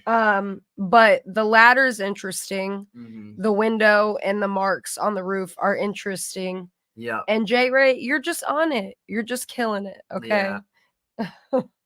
Yeah. Yeah, I still think that blood is real and could fall down that outside of the house, just because that's a separate slab of concrete, and with how walls work, I don't know if that's a crappy house. It would be interesting whenever they do tear this house down to look at how this house was built while they're tearing it down. You would be able to see how much space is in between the walls. Did they use spray foam, or did they use the rolled foam? If they used rolled foam, there's a ton of gap that could be in there. If they use sprayed foam, okay, there's no way, more than likely, that made it down there. Did they use foam at all, or did they skip that little piece of 4-foot section of wall? There's no way to know without getting that taken down. But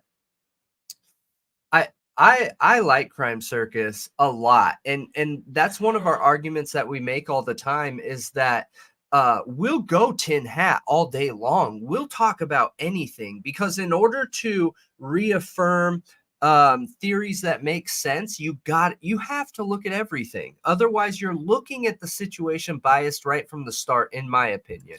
So, what? Casey, having BK parasailing into the house was hilarious. It was super funny. We were dying laughing watching that. Yeah. It's so funny that I feel like it had to have been a joke. But I think Anyway, what it's do you blood, Amanda? you think it's blood What? Oh. on the roof? On the roof. I I haven't looked at that. I haven't done any research into this, you guys. What else could it be? What else could it be? It's very red for it to be blood at this point in You're time. right. You're It's right. too red. Yeah. So now, do I think that but takes it's away? cold. Does it? Yeah, it doesn't matter. It's oxygen. It being oxygen. Yeah, dude. Cold At this can point, make blood appear more red than brown. Okay, but I want to know when this picture was taken. Yeah. Okay, because after a certain point, like the snow probably melted and then more snow and stuff like that. If this is right after the crime, then okay, maybe. I don't know when this picture's from, so that matters. But make sure you guys watch this video after the stream if you haven't, though, because this is his newer video, and I try not to watch newer content creators' videos on here, just because I don't want to take stuff from them. Right when they just post the video, yeah, I don't want to take their views. 14 hours ago, and we have so much respect for Crime Circus and Drip Drop, so just so that we could at least talk about it. Yes, there are berries on the tree on the other side of the house. So what I was getting at is, okay, when I was probably like teenager to college age, I had a ledge outside of my window at the house I was living at, and I used to go out there to smoke because I didn't smoke in the house. So I would just step outside my window. So how do we know? Like, this is, I mean, we saw people on the roof at the frat house. Yeah. Like literally just walking around the Yes. roof without easy Yes. window access like that. So is this a place where people stepped out like to smoke, like when, Xana had people over in her room, or maybe she did? Could this be a path that was like, or an area that people stepped out on a lot and crushed berries? Yeah. Or left some kind of residue there? I don't know. It could be anything. Was something set there for a while that left some kind of rust? Yeah. Yeah, anything like because that. Here's the thing in this situation: if that is blood, the only option, you guys, the one and single only option is a giant police cover-up and conspiracy. Because if there's that much blood right there, imagine how much blood there would be opening the windows, pulling up the blinds, going out the window where your clothes rub on that metal plastic at the bottom and on the sides when you're because you would have to grab the window like this and go out of it. Okay. It would be everywhere. It would literally be everywhere, right? With that much blood there, that would require a ton of blood. Yeah, a ton. Yeah, I think a lot of people would smoke there just to avoid smoking in the house and not having to walk downstairs and go all the way outside, or like it's just easy and quick flicking your ashes there, flicking cigarette butts there. Like, who knows? That stain could be anything. I don't think it's blood, but it doesn't take away, to me, the validity of somebody escaping through that area and using that ladder or accessing the window through that ladder. Like, I do think that is possible. I know we'll never know. It's somebody in the chat said, how would no one have seen somebody going up into the window? Nobody saw anything that night from what we know. Like, it seems like a blind spot in time. Yeah. Like, the only people who saw things were the people that died, is what it seems like. So it's very odd, in my opinion, that it seems like nobody saw anything, and there's literally cameras around in the neighborhood, but they only saw a car. They never saw a person like going in the house or doing anything. Yeah. Or sneaking around. Like, they never saw an actual person being shady. Only apparently Koberger's car driving around, or a car. Yeah. So I don't know. I really don't know. And like you said, J. Ray, we may never know. Yeah. It's a wild. The one footprint is bizarre, and we pulled up the map, that 3D I know map of the house. So they've taken down the 3D walkthrough, but you can pull That up the sucks. pictures and look at it, And that's why we've been looking for Koberger and his signing hand. And the reason why is because that footprint was a left foot footprint coming off of a 4-inch step down. Now, when you're only walking down a single step, most of the time you're going to lead or you're going to step down with your lead foot. So if you're left-handed, more than likely your comfortable lead foot is going to be your left foot. So when you're quickly walking through a house because you just committed a quadruple homicide and you go to step down this 4-inch step that you already know is there, you would more than likely step with your dominant foot, which would mean more than likely they're left-handed. But there's no way to confirm that. There's no way to know for sure. It's just a potential theory based on statistics, you know. No way, Amanda. They took down the memorial service? That's weird. I wonder why. I wonder if there were people on there that didn't want to be tied to it. I don't know. It's a memorial for the victims. I get it, but what people's faces did they show? Because with all the heat and all the attention, did students complain like, hey, that memorial service shows my face. I don't want anyone to see my face. You know, I'm just thinking of possibilities. Okay, we're waiting, J. Ray. Yep, we're waiting. Lindsay said that's wicked insight about the footprint. It's really interesting, and we thought that was odd for a while now. Also, the fact that it was a van's footprint, and we were looking at Saeed. You know what's interesting is only 10% of the population is left-handed.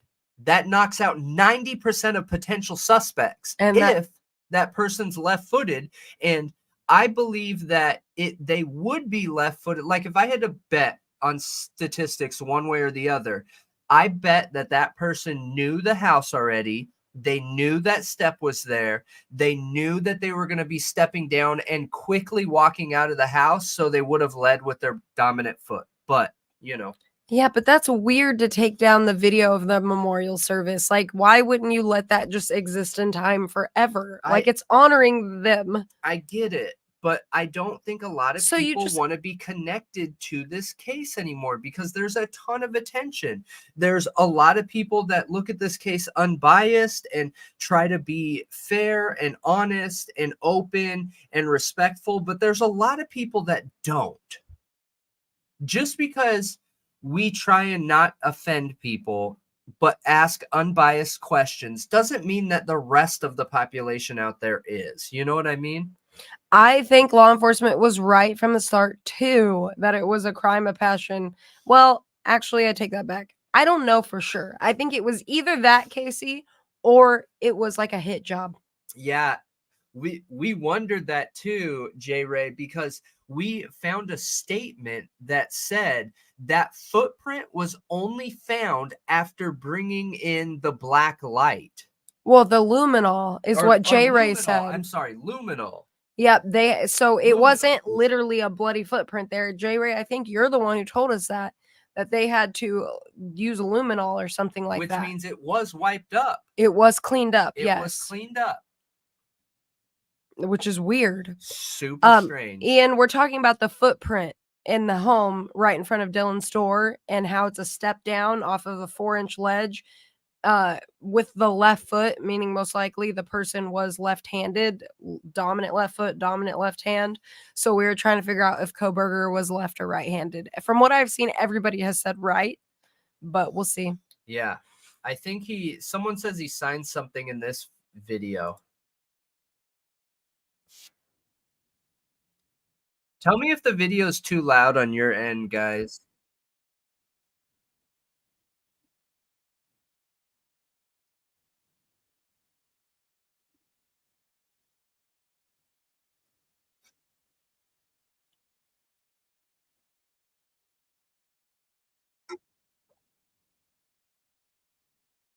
Oh, I didn't share this tab. Sorry.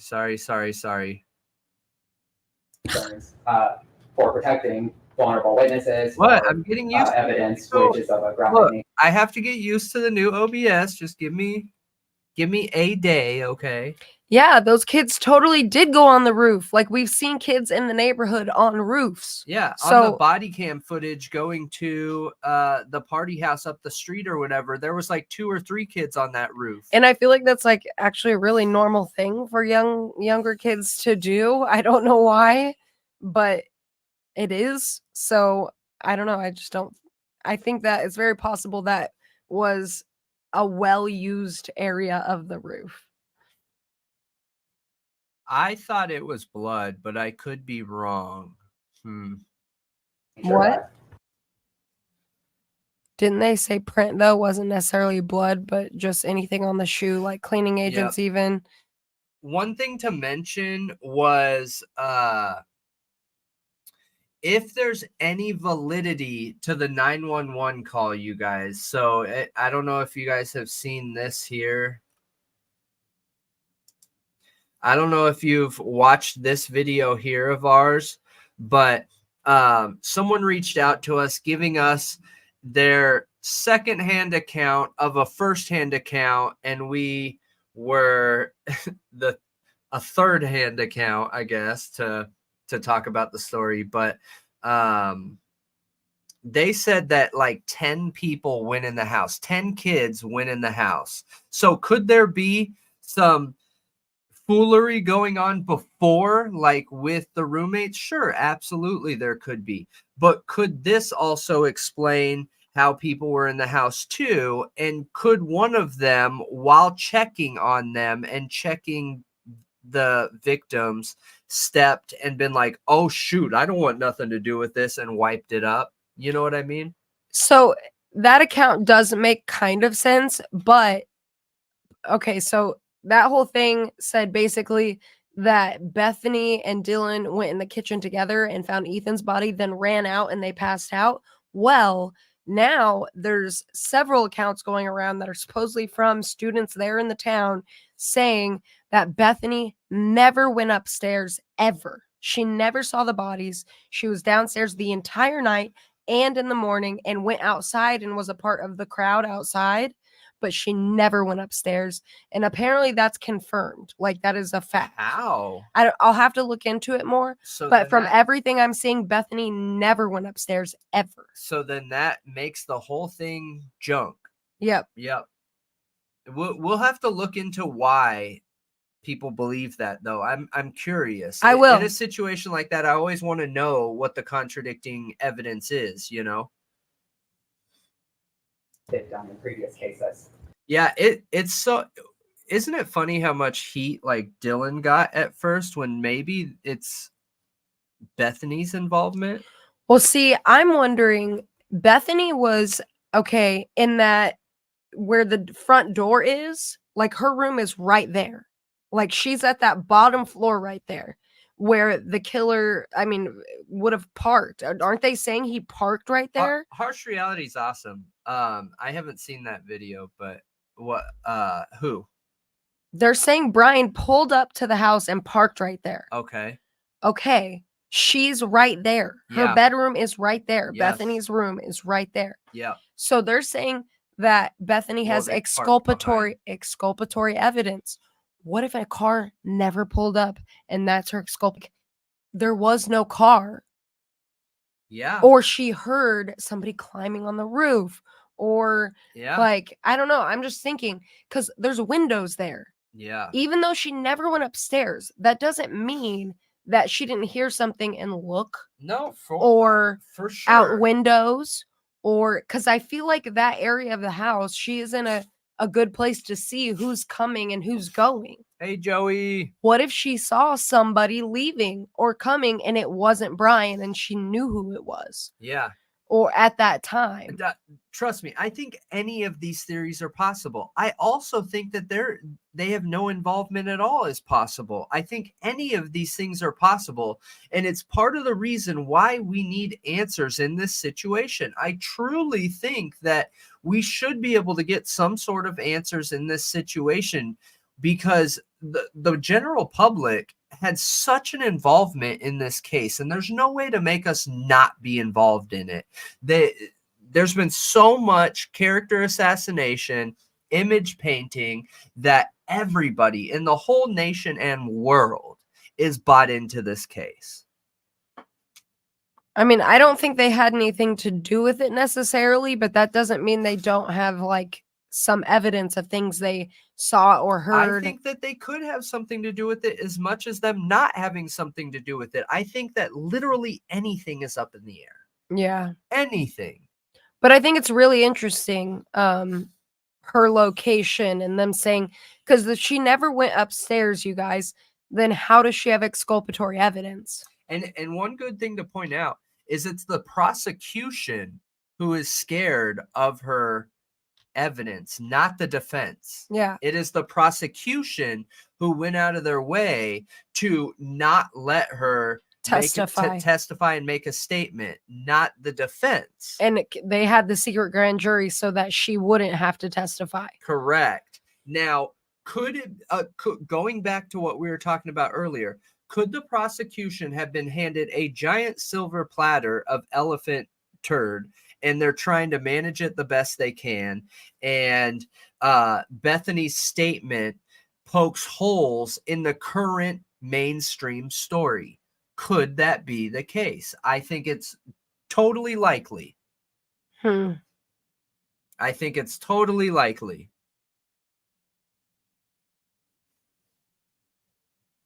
However, our contention is that the safest way and best way to address all of these concerns is to prohibit cameras in the courtroom, or in the alternative, prohibit cameras when sensitive or vulnerable witnesses are testifying, or there's evidence being viewed that's of a graphic nature. Yeah. Okay. Thank you. Okay, who's else? You know how much evidence I've seen watching court cases, though, where they just blur that out? Yeah. They blur it out. I do want to bring up Steve's interview. That's why I want to get through this. Okay, we'll get through it. And I think, legally, But we got to for hear. where we were 3 months ago with respect to what the rule the court has to consider in terms of whether to continue to allow cameras in the courtroom, and that's Idaho Court Administrative Rule 45. I hear you, J. Ray. My only question is how much does the prosecution know or not know? Because lawyers are not dumb to the fact that they can choose not to have information shared with them, which would put them in a situation where they would have to come forward and back out of the charges. You know what I mean? They could be looking for an easier out with less eyes. I think that if they just all of a sudden drop the charges, can you imagine the outrage? That was my theory of why they put it to a DP case, because it's a higher burden of proof with the death penalty, and it doesn't seem like a very strong case. So Nope. And I think a lot of people have been echoing that, even people who think he could be guilty. Yes. So I don't know. That was kind of my thought. Yeah. And I think, Your Honor, when we read through that rule, it really addresses the concerns that the parties have raised to this court good. about what the court's discretion is, about Good. what it can, how it can direct cameras, where they're to be in the courtroom, all of those things, that it can restrict I agree. They shouldn't have brought them. camera coverage when there is a particularly sensitive witness. And And I think, Your Honor, what you the similarities between this case and Dr. Moore is scary. It is terrifying. saw in the declarations that we submitted, the declaration of Rebecca Boone and the declaration of Grace Long, is that these are journalists who are experienced in covering court cases, and in covering court cases where there are cameras, both video cameras and still cameras, and following the court's admonitions about what can be covered and what can't be covered. And I think particularly, Your Honor, with respect to Ms. Boone's declaration, and Ms. Boone, who's a graduate of the University of Idaho's journalism program, who continues to be an advisor to that program, and who certainly would have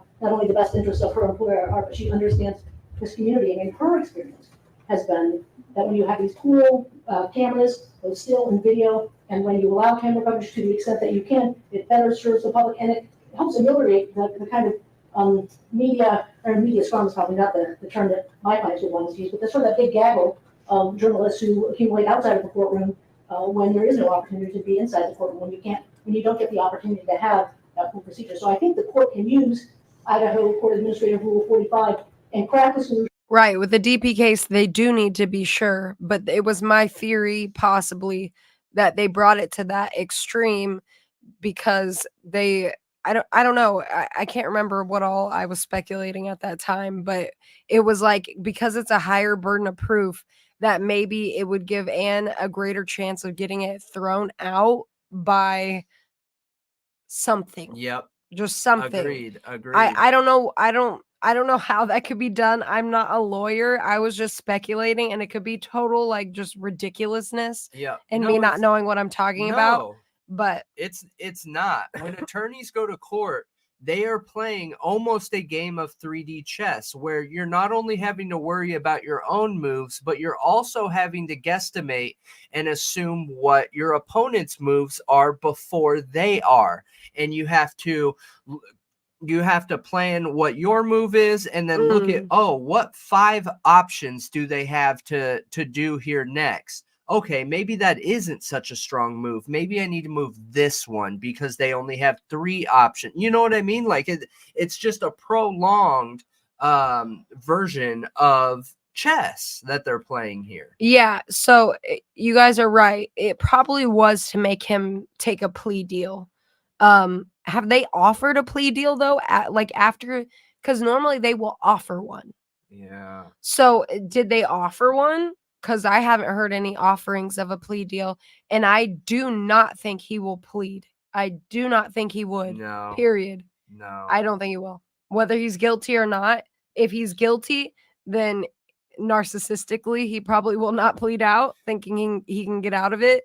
Think of Dr. Moore. Yeah, or he's innocent and knows that he's innocent. And I wouldn't plead if I was innocent. And he has knowledge of the law. And he has an excellent defense attorney. Yeah. So I do not think he will plead, no matter what. That continues to allow the journalists who are working hard to cover this case to be able to do so in a way that both allows them to provide really a firsthand account of what's going on. And again, I don't think we can underestimate the importance of that firsthand video account as well, because we're just in this day and age where people are used to seeing things firsthand. There's cameras everywhere. To be able to really have great confidence in the proceedings, I think it's important for the court to allow some sort of in-courtroom camera coverage of the proceedings. People are going to need to be able to see firsthand for themselves how the evidence is presented, how they want to see the rulings of the court makes. They can learn a lot from that in a way that they can't learn from people who then are in the courtroom and they go set up outside and they talk about what happened. And so I think that's a good reason to continue the policy that the court has had. And then I think, Your Honor, with all due respect to Mr. Lawson, I just don't think there are the violations of the things that the court said at the outset of the June 27th hearing. I was not here. I read about it in the attachment that Mr. Lawson made to his initial, or the reference Mr. Lawson made to his initial pleading in this round. And my reading of that, Your Honor, is actually in a Fox News story, is that the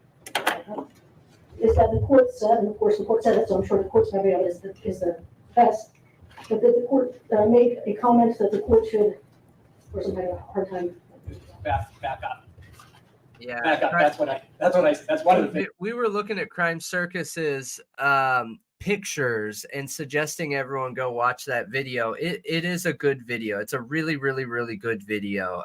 That latter information is really interesting and makes you wonder, did they even look outside honestly? Like, how in-depth was this investigation? Did we have such biased police work that they walked in and said, you know what? This is what it is. And that's the wrong way to approach any evidence in crime. You should be letting the evidence lead your story, not your story lead the evidence. Hey, American Princess. Hey. Good to see you. Do you want to watch this, or do you want to watch like the end where they talk about like their decision? I mean, we can watch the end. I don't care. I want to hear where the judge says what he wants to do.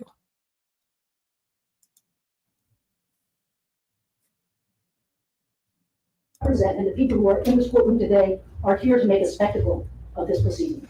Thank you, Your Honor. Thank you, Ms. Olson. So I just I hope I sent out a message to the media and everybody else that please have patience, be respectful, and be decent. That's what I do. So, thank you. Thank you, Your Honor. Okay, any response? To be fair, has the media been disrespectful except for the close-up shots? Can you guys think of any other time the media's been disrespectful? I mean, I think they're calling the crotch shot the media. that, Yeah. which it's not. It's social media that Yeah. did that. Yeah. But they're also calling I think they said like it's like a sideshow. Yeah. They feel like that's disrespectful to the case, I think. But okay. like Okay. I don't know. You know, we had someone comment on one of our videos that said, if Brian Koberger got out, that he wouldn't live very long anyways. Like people would go after him. Probably, gosh. It's the whole situation is scary, and the whole situation with the character assassination is scary stuff, man. It is. But Casey Anthony's still alive and out making documentaries, so Yeah. You don't have to. Hey, Viking. Really sure where to go with that one, but obviously nobody's talking about throwing the media out of the courtroom or making the case so dark. I wouldn't want that. After all, I think the public definitely plays a very big role in making sure that we all do our jobs right. We're just talking about the images that are coming out of this. Sounds like court, here's where we're coming from. I don't think I have a whole lot more after that. Thanks, Jeff. Thank you. Mr. Redley? Nothing further. Okay, well, thank you all. I think it's a very interesting, really kind of powerful issue that is a benefit and also potentially a harm. And that there's a lot of balancing that will go into this consideration. Of course, I am especially sensitive to the parties of the case.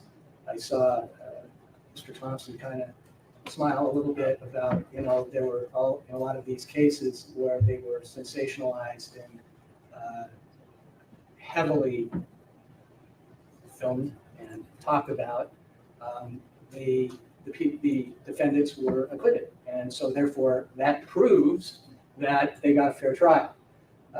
Well, we want trials to be balanced for both sides, and I don't know if I was reading your mind a little bit about that, Mr. Thompson, but it can tilt.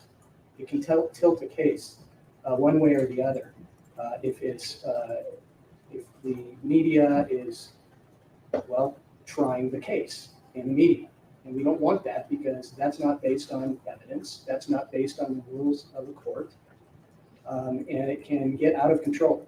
And I think some of those cases that were cited in the declaration, court TV personnel,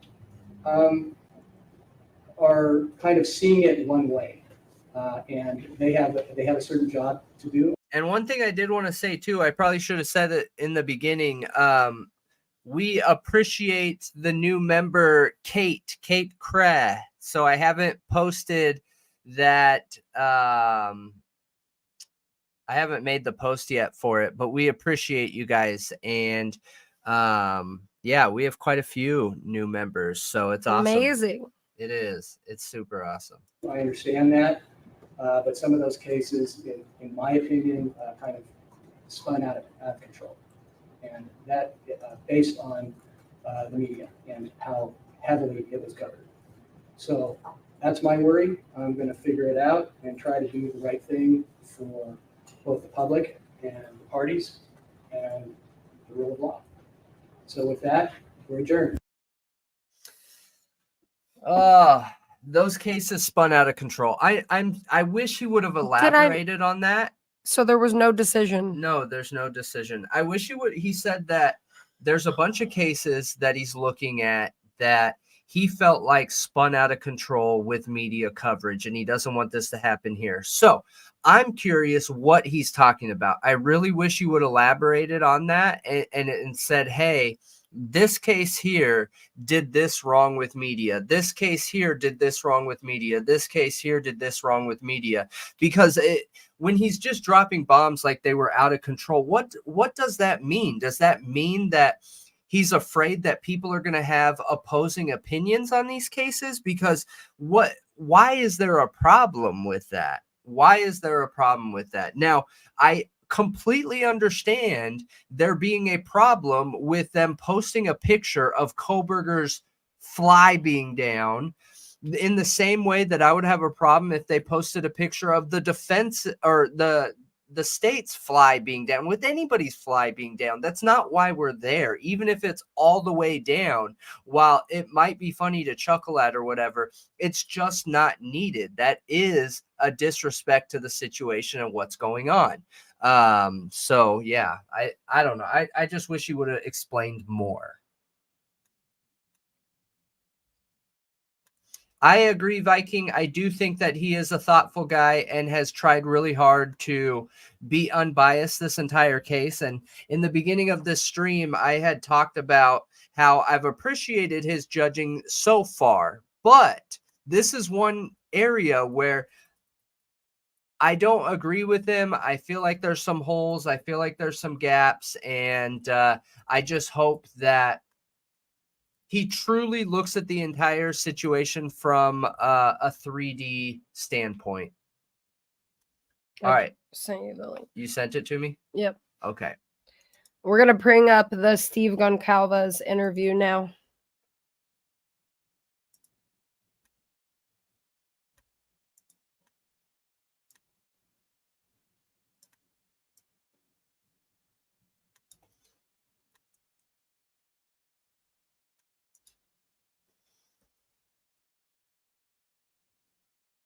Whoa. Site can't be reached.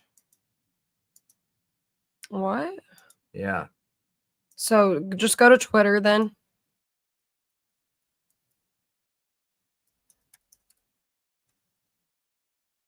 Oh.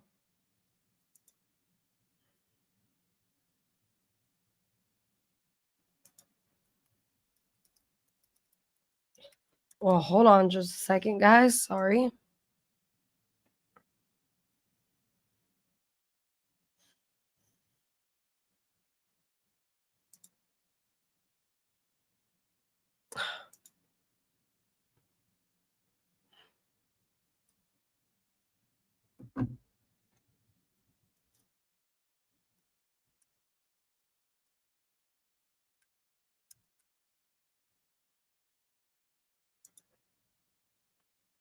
Did that all just show on stream or no?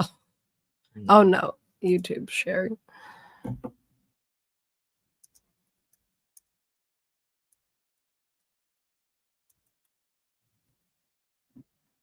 Okay. Okay, now search Brian. No. IAN. Now space. ENTIN. And then Steve Goncalves. Or Gonzalez.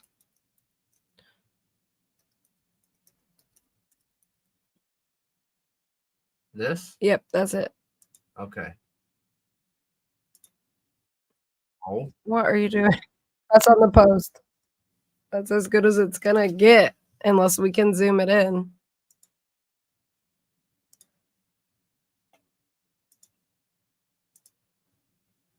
We really got to figure out how to zoom these things in. Yeah. All right. So this is the Steve Goncalves, right? Yeah, Goncalves interview in reference to the cameras in the courtroom.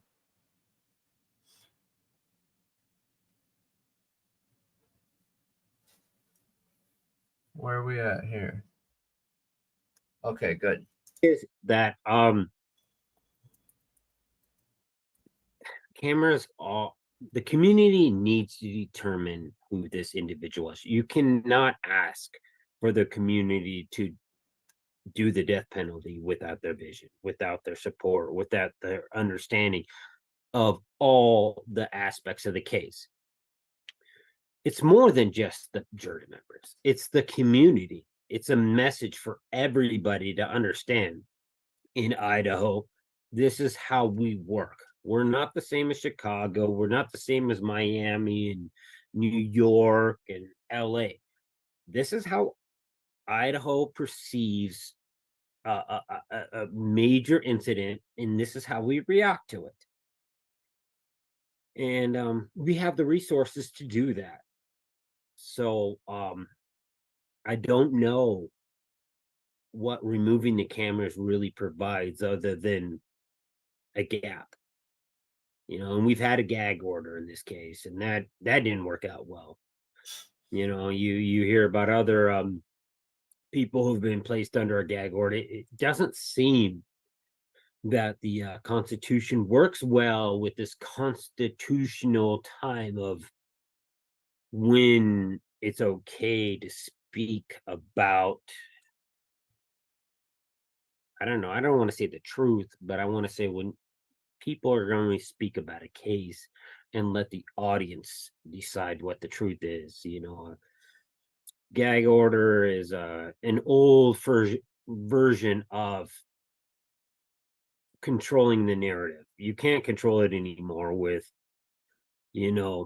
social media, TikToks, and like I've said I mean, let's be real. You can. You absolutely 100% can. before, it's not NBC, ABC, and these three medias that control this narrative. The whole world sees everything. So pretending like you can control, and what are you trying to control? Are we just displaying truth in action? To me, the courtroom is truth in action. So why do we hide that? Were you surprised, Steve, to see the prosecution also now say that they don't want cameras? I want to say yes, but I'm shocked at how many times the prosecution and the defendant are on the same page. And then there's some certain things that they have in common, and they rise up. They rise up over and over and over. I won't say them now, but if they keep rising up over my daughter's truth and justice, then I will just call them out on those What do you commonalities think he means by they that? have. What? What do you think he means by that? That they're on the same page in a lot of instances. And if they keep rising up over his daughter's justice, he's going to call them out.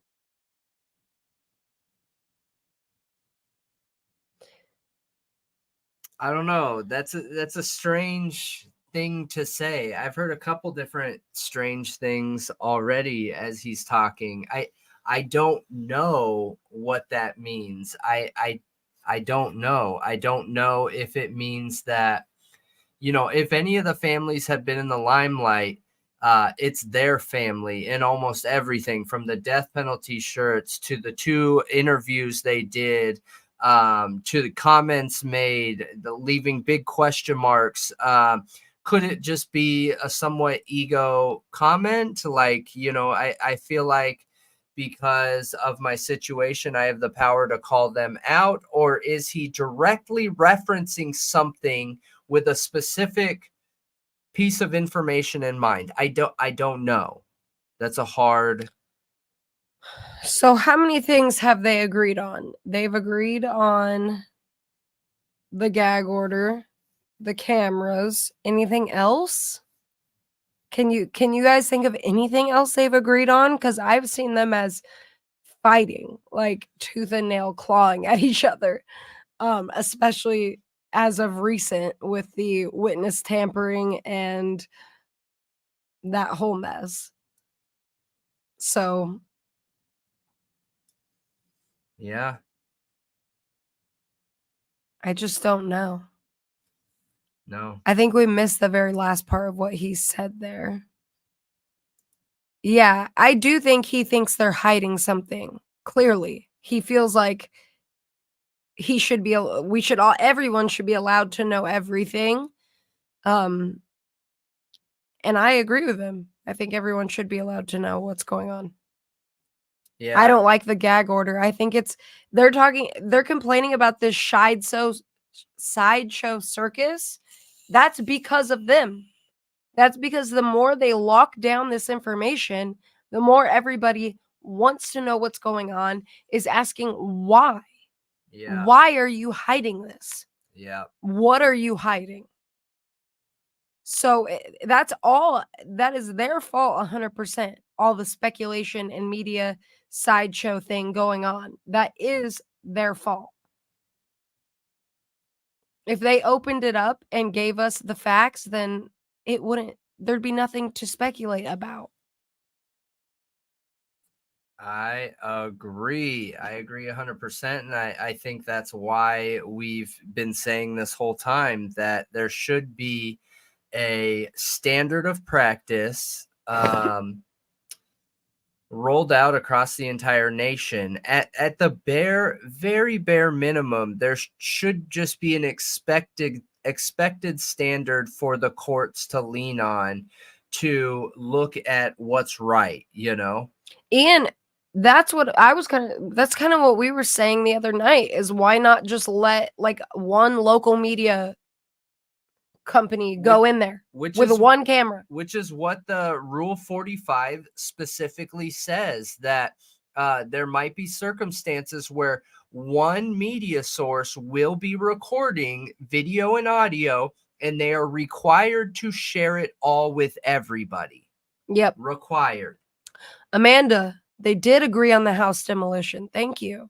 So camera, gag order, house demolition. Yep. Interesting, because all of that is actively hiding evidence. Yeah, I know. All three of those doesn't let the public know what's going on. I know. And could potentially be hiding facts and evidence. I get it. I know. So that's pretty crazy if you think about it. It is. So maybe that's what he's referencing. Like, you guys are hiding all the information. Like, everything they agree on is always hiding things. Yeah. That's the only time they agree. That's crazy. So that's a little weird. It is. Have in common. Thanks, Amanda. And they rise up.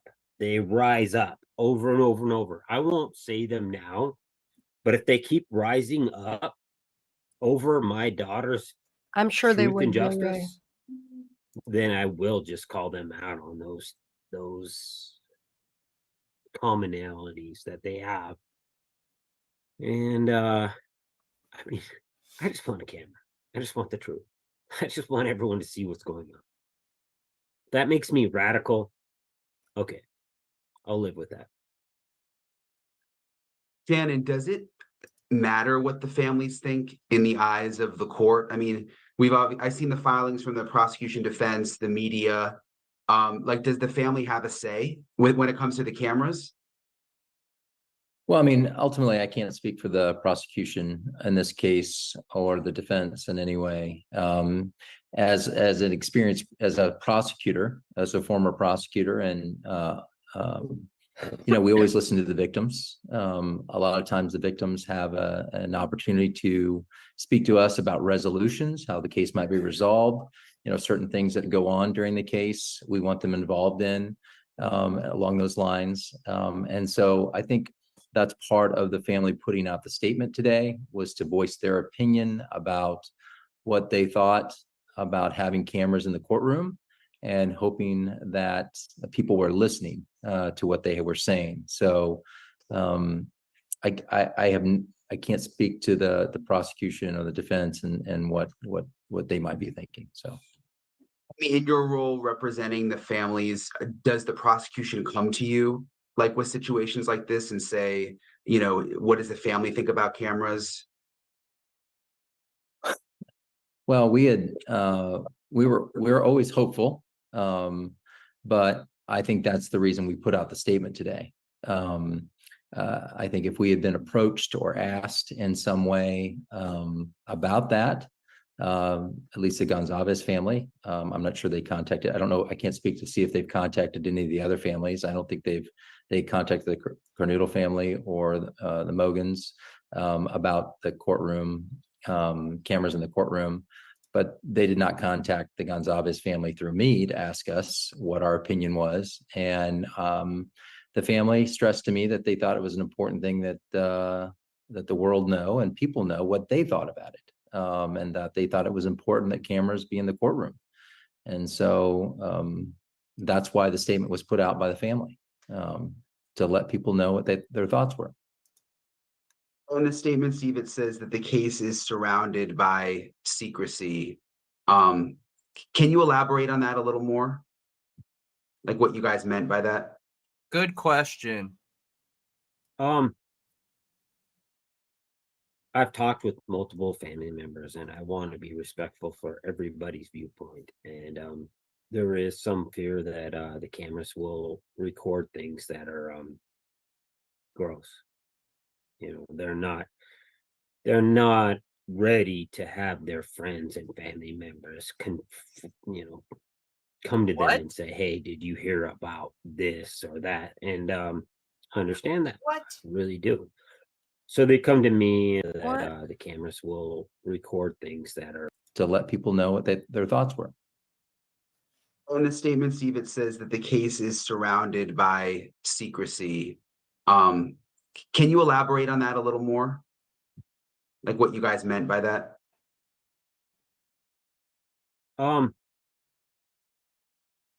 I've talked with multiple family members, and I want to be respectful for everybody's viewpoint. And there is some fear that the cameras will record things that are gross. They're not ready to have their friends and family members come to them and say, "Hey, did you hear about this or that?" And understand that. I really do. So they come to me, and I reflect what they're saying. I absorb it, and then I also tell them from a legal perspective, from my lawyer counsel. It's hard.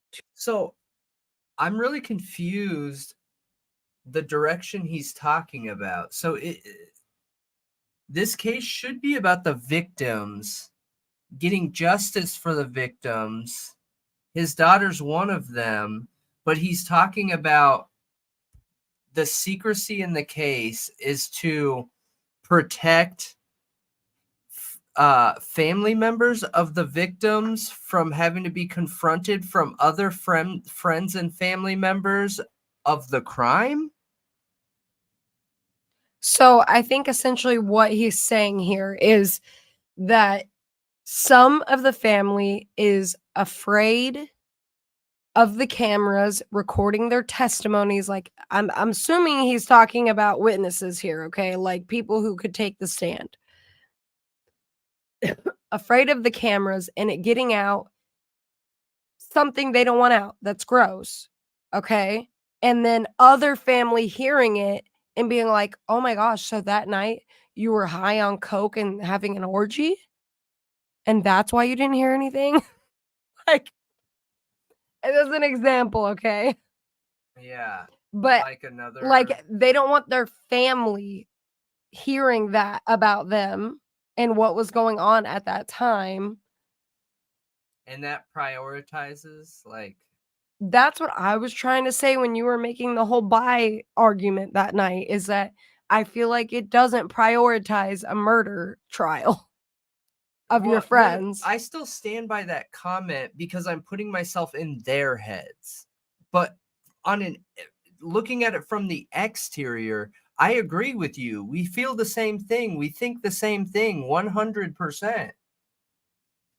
But that's just a really weird take. I don't know. I feel so strange about that. That is not the question that was asked. And the way that it was framed and explained was just strange. I think he's beating around the bush a little bit here. He's trying to say things without fully saying them, which is making it come out awkward. Yeah. Yeah, he's trying to tell us things without actually saying them, which I appreciate. He's trying to say it, but just come out and say it then. If it were me, I would just come out and say it at that point. I'm not going to beat around the bush. I'm going to say it or I'm not going to say it. But I mean, maybe he's in a tricky spot. He's a grieving father. No, look, I get it. I understand it 100%. But if it has to do with drugs and sex, I mean, statistically, 90% of college kids use drugs in their college time. 90%. So there is nothing that could come out that I think would be bigger than the truth. But that is my opinion. I understand different people see things differently. And, maybe a public image is more important to one person than it is to another. There's no way really to know. Yeah, drug use, orgies, anything, having sex with multiple Dude. people, none of that makes anybody gross. No, that's It's- my every Friday. Talk about every day. Drugs and sex are super normal. To really argue what a camera is going to be in a courtroom Except for Ian. negatively. Like we're here asking Ian was here last Friday. for somebody in the community to judge this individual. Joking. So let's just hang it out there. Let's show every aspect and every fact that I feel is a fact. The community should agree that that is a fact, whether it's DNA or whatever it is. So, but I still respect all these family members and their own individual processing of their preparedness for what's about to happen. And it's terrible. You really cannot prepare yourself to understand that the legal system is it's going so to drag normal. all of us through the mud. And that's the only way you can get to the truth. So if I'm going to go through the mud, I'd rather have all the witnesses that I can possibly have than to create a narrow bubble there in Latau County. Yeah, it should be a non-issue unless it impacted that situation, though, and there could be a couple situations that it impacted that. Like maybe the girls were together, I don't know. It literally could be anything, but anything shouldn't matter because they aren't the ones on trial. See, that was my point with the whole buy thing, is that it is a non-issue because nobody needs to know those details. I get it. It is a non-issue. Okay. It's not a non-issue. It should be a non-issue, but for the person living that, it would feel like an issue. And that's what I was trying to explain. In Moscow and say that, I Hey, want to have the Cynthia. support of everyone, that the justice was put in place. And hey, the Cynthia. evidence was that clear. I'm thinking about, them wanting to tear the house down, the university, and sort of the fight over that. And now not wanting cameras, and the prosecution also not wanting cameras. And they gave their legal arguments, which, I guess makes sense in one way, that witnesses might be scared to testify with cameras rolling, especially like emotional witnesses. But I'm also wondering, yeah, I see your point, J. Ray. I think that I feel like I'm not doing a very good job explaining it because I feel like there's 2 points to look at here. There's the general social view on these topics, and then there's my view. And there's nothing that anybody could say that had to do with drugs or sex, which is going to make me personally feel like it should be removed from a case, added from a case, have anything to do with the case other than getting to the truth of a case. But that's not what we generally see in society. In society, they usually do care about these things, at least in a way where it can be trolled online. You know what I mean? So when I'm trying to answer a question, I'm trying to answer it 2 ways. What I think the general public will do, the online public, and what my personal opinion is.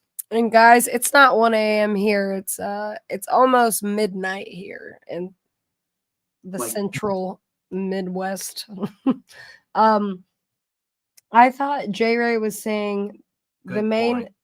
So if they were actually using or selling the main source of the problem resulting in their death, Ethan's parents are like, if your kids weren't druggies, my kids would still be alive.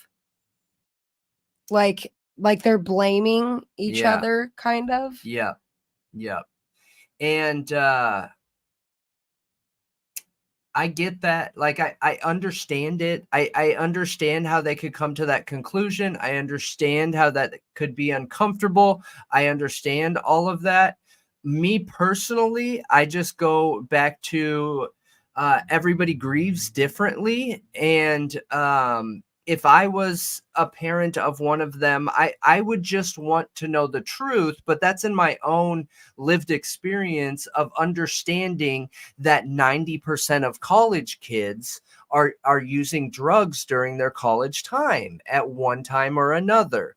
An even higher percentage are having sex during their college time. So for me, there is nothing out there that could relate with those two topics, which would make me personally feel like it's a good point to not have cameras or not find the truth. However, I understand that his parents could be from a different generation where it is really important to them to not have those things come out, right? And I think that that's one area that doesn't have anything to do with Koberger that could have been a negative for the media coverage. Is right when this happened, the media took these 4 students and labeled them like, this is America's children, like these are our angels in America. This is exactly what all American children should look like. And they put all those victims on a pedestal, which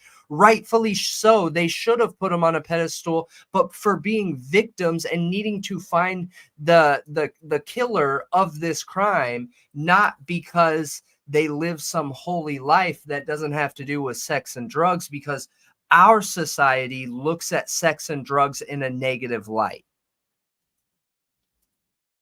Yeah. Well, J. Ray also said that Steve Gonzalez said that when the police came out and said it was targeted, it pitted the families against each other. Yeah. Yeah. Yeah. Do you think any of this is connected? Like, without cameras, the story sort of goes away. The town doesn't look as bad. Without the house, you don't have to think about it every day. The school can go back to normal. Like, do you think it's all connected, or do you think it really is just sort of legal? Like, both sides just don't want the cameras for the legal reasons.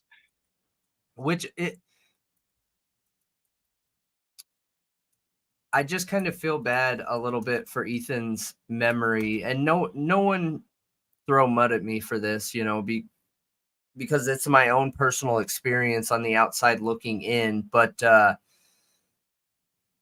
gosh, that would be such a hard thing for that to be what's important, like being ashamed that he was sleeping at his girlfriend's house. That's such a small factor in the grand scheme of things. He's never going to be around again to sleep at his girlfriend's house. These are such small issues in the grand scheme of the situation. 100%. Lisa, The there's reason the I'm talking to you schedule. right here, right now, is because I'll pin it for a little bit. there is capital business decisions being made on top of You're welcome. justice systems. So no, there is no way to pretend like what did he say? These all even you right here, right now, is because like, without cameras, the story sort of goes away. The town doesn't look as bad. Without the house, you don't have to think about it every day. The school can go back to normal. Like, do you think it's all connected, or do you think it really is just sort of legal? Like, both sides just don't want the cameras for the legal reasons. 100%. The reason I'm talking to you right here, right now, is because there is capital business decisions being made on top of justice systems. So no, there is no way to pretend like these all equal and they all equate to the same motivation. Somebody's going to lose, and it isn't going to be my daughter. I will sit here. I will speak to every single microphone, every single camera, before I go to court and after I go to court. If you force me to do it, I'd rather the courtroom speak for itself than me. I don't want to speak. Actually quite a private man. But if you force me to protect my daughter, then I will speak at every moment that I have to do just that and protect her. And that's what we're doing today. We're protecting the truth. We're protecting where the truth is going to go. The truth needs to be in that courtroom.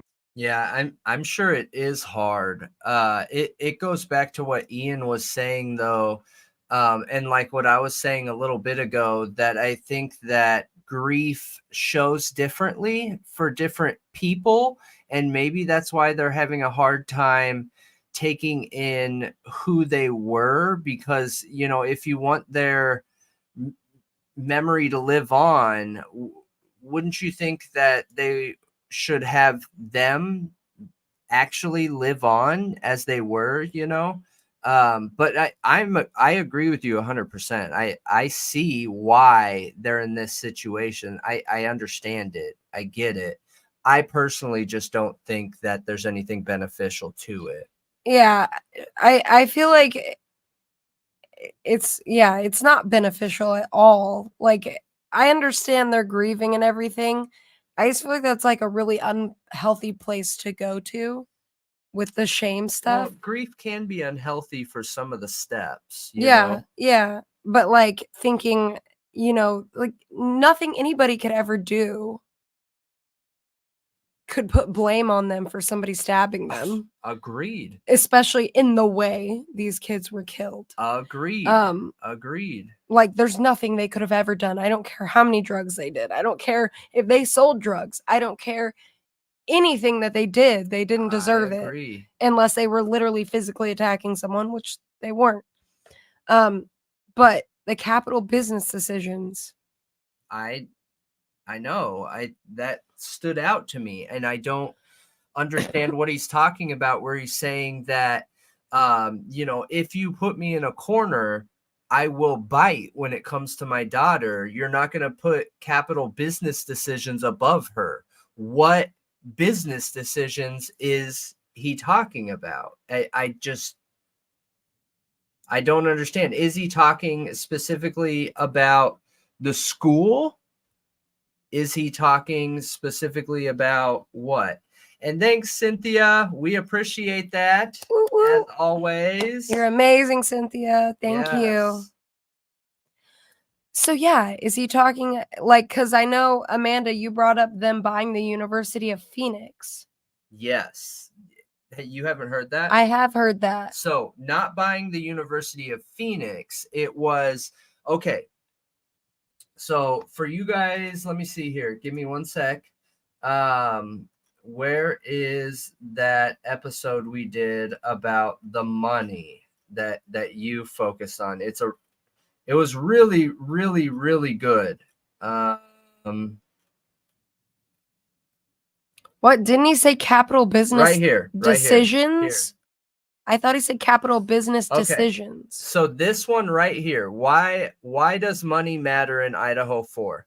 We break down multiple money factors that impacted the college, but the important one was that 40% of their student body base was out of the school and had no intention of coming back. We created the figure. We took the average spending amount annually per person, times it by the total 40% of the student body. That came up to $150 million.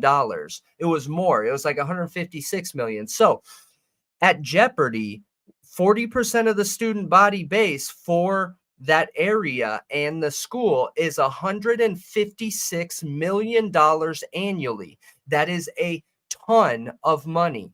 So, I don't know if you guys remember this, but Arizona State University used to be the #1 party school in the country, and they were for about 5 years. I used to go there all the time. We would drive from Southern California to ASU to party all weekend long, sometimes stayed a week. Sometimes we'd go and didn't even have anyone to stay with. Like, we were just going there to party. But they had a couple really bad situations happen where one of the things you did at ASU is you would get a bunch of beer, rope all your tubes together, and go down the river that's right by there. There were a couple kids that went missing. A couple got drowned, a couple got lost, and people started leaving the school. They started getting in trouble with the law there. ASU bought somebody else's online student portal for their students to go to school online and finish their degrees. Now, as soon as the school got in trouble in Moscow in this situation, they were at risk of losing 40% of their base. They couldn't handle that financially. So they immediately started reaching out to ASU to try and buy their online portal, which was one of the most effective things that ASU ever did when they were in a tough situation like that. They actually ended up making more money than they ever made before, because then they could offer courses nationally and not just their on-campus student body. So I think that purchase, I know I've heard a lot of underground rumblings with it, that there's more to it. I think it was just a preventative measure in case they couldn't make the public feel safe again. And I think that's part of the reason why having Brian is so important. Does that all make sense? I hope so. Yeah, but what does that have to do with the capital business decisions? And J.R.A. was saying $156 million. Yeah, but I don't know. I just am having a hard time connecting it to the justice system. I agree. I think it is weird. And I don't think we're going to get an answer on exactly why he's saying that. And I do think that's why that question is important, because he's referring to something very specific in this situation, you guys. He is clearly has some kind of knowledge that he thinks is true and he's referring to. Unfortunately for us, we won't be able to know what that is. We won't be able to know. You know? Mm-hmm. And I wish we could. And a camera will never, ever hide the truth. So why remove it? Why do you remove a camera? Well, maybe it'll protect you from, like me, I misspoke. I might say something wrong, but I'm a father. I can deal with that. The repercussions of that is fine. But some people. Who, Casey? Steve? Or are you talking about Brian? Or people seem to be scared of the repercussion of their mistake. And I say, just embrace it and let the community decide what the truth is. We either got the guy or we don't. It's pretty simple. Yeah. And just a few more questions. The school's enrollment is up for this quarter. And then you got to look at what statistics they're basing that off of too. Is the school enrollment up when in comparison to last quarter, where they lost 40% of their base, or is it up year over year, or is it up when taking into account online classes? Like, I would be curious to know what they're comparing it to. Well, and we're more talking about that 40% of their student base not coming back because they can't, there's a murder on the loose. Yes. And they can't make an arrest. Correct. Like that, they're going to lose a ton of money because that entire city runs off of the student population. Yeah. Without the student population, there is no Moscow, Idaho. Correct. Absolutely. And like, there's college towns out there, and I know we've talked about this before on the stream, but then there's college towns, and this is a college town where you pick that school up and move it somewhere else, and that whole town's gone, you guys. It is gone. The only reason that town is there is because of the college. Yep. Since Kohberger waived the speedy trial, I think we all thought maybe the trial was going to be really I wanted soon, to point and out now it there could be that he said we either got the guy or we don't. He did not commit to believe, like, because you know how I think it was his wife that wore that shirt It was their cousin or something like that, not immediate family Oh, to the okay. victim. Yeah. Okay. I wasn't sure. I thought I saw it was a mom, but I guess I'm wrong. I think that the media has given us the impression that the family really, really, really believes that Brian's the guy. Yeah. At least that's the impression I got. He did not commit to that. Correct. He said, so he let the people decide. Let us see the evidence. Let us see the trial. Let the people decide. We either got the guy or we don't. Yeah.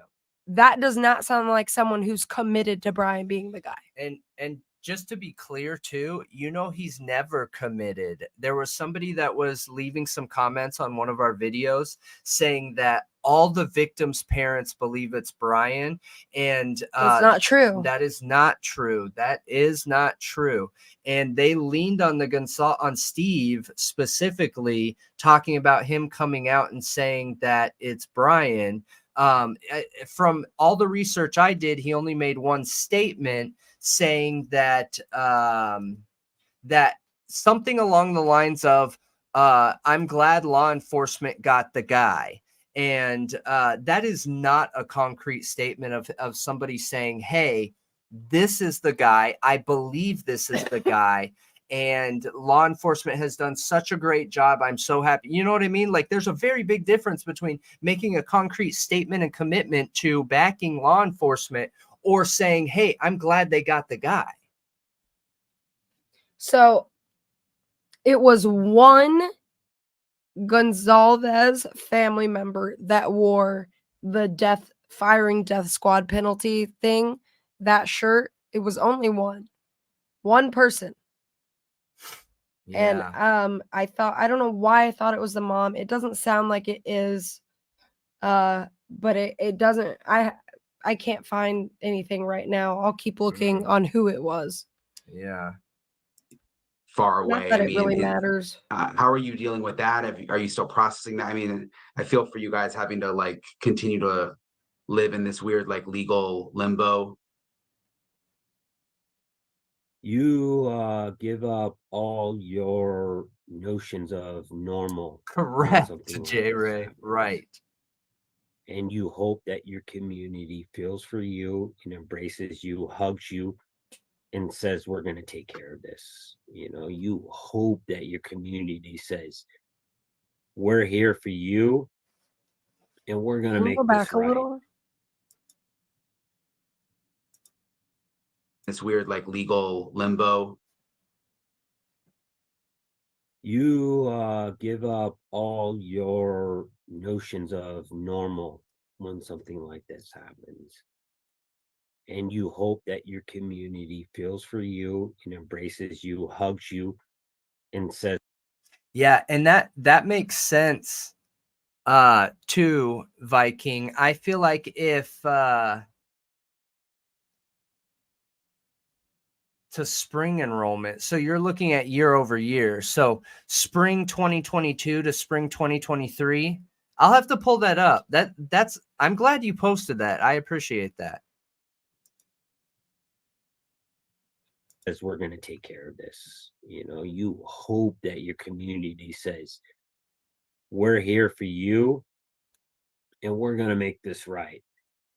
And that's why I'm there, for them to have the vision and the cameras, and everybody needs to be in that room, because they're the ones that are wrapping their arms around Hey, me, Shams. Chrissy, and our children. Welcome. They're saying, we're going to do, like, this is an outsider. He came here to hunt these dumb hillbillies and teach us about what he said was like cloud computing and forensic. He thought he could come here and hunt dumb hillbillies. So that's pretty And direct. he could get away with this. And now that we have him caught, we need to That's be direct. able to hold him accountable, and the community needs to be a part of that. And taking cameras out of there makes it a double standard. You can't say that they're accountable, yet they're not a part of it. How are you? I mean, how are you guys doing? Like, I mean, the last time I saw you in court, Olivia Yeah, that was pretty was direct. there with your Yeah, very. granddaughter. I mean, how are they doing? I'm sure in some ways, like life has to go on. You have some positive things happening too with your granddaughter. Like how's everybody doing? Hey, we appreciate that, Shams. In Thank some you, ways, thank we're you. Thank a you, pause of a Shams. movie. Good Like to you see could you. just go Thanks forward, for the but you just donation. got to You're the keep best. rewinding because you don't know. How are you? I mean, how are you guys doing? Like, I mean, last time I saw you in court, Olivia was there with your granddaughter. I mean, how are they doing? I'm sure in some ways, like life has to go on. You have some positive things happening too with your granddaughter. Like how's everybody? We appreciate that. Don't ever feel like something's too small or anything like that. We appreciate anything. Yeah. And we will slowly get to a point where we'll be able to do it full time and be on here even more with you guys. So Mhm. yeah, we appreciate it a lot. Doing? In some ways, we're in a pause of a movie. Like you can just go forward, but you just got to keep rewinding because you don't know what you've missed and all these facts. So it's no way to live. It's no way to be, and we try to treat our children different than what we're going through. It's my responsibility to hold this individual accountable for what he's done to my family. That's why I'm here. That's why I'm talking. That's why this is happening right here, right now. It's not because I care about anything other than justice. And that's why I'm pushing for cameras. That's why I'm pushing for this because I'm a biased man. I'm a biased father. So let everybody have a part in this. And then it's a lot easier for us to Yeah, have a it does sound conviction like that that. we all embrace. And then the rest of me and my family don't have to hear the haunting effects of messages saying that, if there would have been cameras in that courtroom, it would have been a different outcome. If we would have had truth and transparency in this case, if it wasn't all about business, then there would have been a different outcome. So you only have one moment to make a statement, and that's the moment we're in right now and why we're doing this. Shannon told me we had a couple of interviews. I don't keep track of this. He keeps track of this for me. Yeah, it's more than 50%, like a lot more than 50% of the town's income comes from students. Because there is a gap. It's a gap in leadership. And the leadership, I want them to hold everyone accountable and do all this. And when they don't, our phones are being ringed. People are calling us because somebody else isn't picking up the phone. That's really why we get Steve involved. Gonzalez, Kaylee's dad. Really don't want to be the guy talking to you, to be honest. Yeah, you sort of become like the spokesperson, though. I mean, it's, like you said, it seems like if you don't hold people accountable, it's like in life, things slip away or whatever. For me, Kaylee would have expected me to be her father, not 1%, not 10, not 50. We appreciate that, Casey. That's our goal, is to stay unscripted and be able to have conversation with you guys. Yep. That's what we enjoy doing. Yeah, and we enjoy your guys' thoughts too. Yep. We've learned a lot from you guys, a lot. 50% of the time, like I hand it off to a judge and a prosecutor to be the father. I'm going to be her father 100% of the time. And when I tell whoever did this, you picked the wrong family, it has to be backed by action. And I'm that action. I'm that person saying, I'm going to be the voice that doesn't go away, even if both sides want that voice to go away. Makes sense. Is there anything else, Shannon, you think is important that we didn't touch on with the statement, or just that you want to get out there going into the hearing tomorrow? I mean, there's a lot of procedural things that are going on in the next couple of weeks. I think the family will be there either by Zoom or in person. I'm not sure. We'll figure that out. It's not worth it to really get them in there for 10 or 15 minutes to, like Steve said, Oh, we appreciate that. Which one was it? for a whole Yeah, day's which worth of stuff. which case was it, Shams? But we are, we're looking forward to some of the stuff coming up, the scheduling order, picking new trial date. I don't think you said anything that could even be taken sideways, J. Ray. No way. Nothing. These situations, one thing I feel like, you guys, and again, hopefully no one throws mud at me for this, is one thing that I've noticed, especially not being true crime focused and then coming into the true crime scene, is why is the true crime community so soft in a lot of things? Like, so many people get so offended so easily. When it's very clear when someone's trying to be offensive or not, right? So I feel like you come into a true crime community where everyone is super sensitive, where you say the wrong word or you ask the wrong question, which it doesn't bother me when someone gets offended, but like it makes me worried for them that something so small gets them so riled up when it was never meant in a negative I don't think light. it's just an issue in the true crime community. I think it's an issue everywhere, because it didn't used to be like that in the true crime community, and it didn't used to be like that pretty much anywhere. It is now in every community. You say the wrong thing on the internet, everybody's up in arms.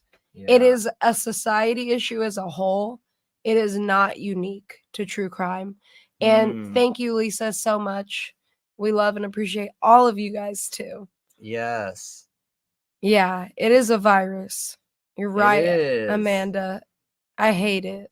It is. It's so refreshing when you come across someone who understands, like, not everyone is out there to try and offend everyone. You know what I mean? And just because you're offended doesn't mean that you're right. Right. Absolutely. We just had one recently that I think we talked about on here. What was it? I don't remember what it was. I said something wrong, and this person got so upset, like so unbelievably upset.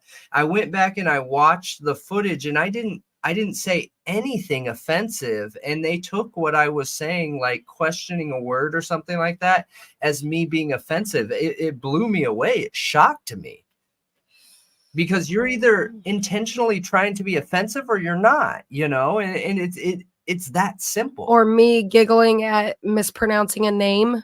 Yeah, exactly. Yeah, not that I wasn't making fun of the person's name. I was giggling at my dumbassery, okay?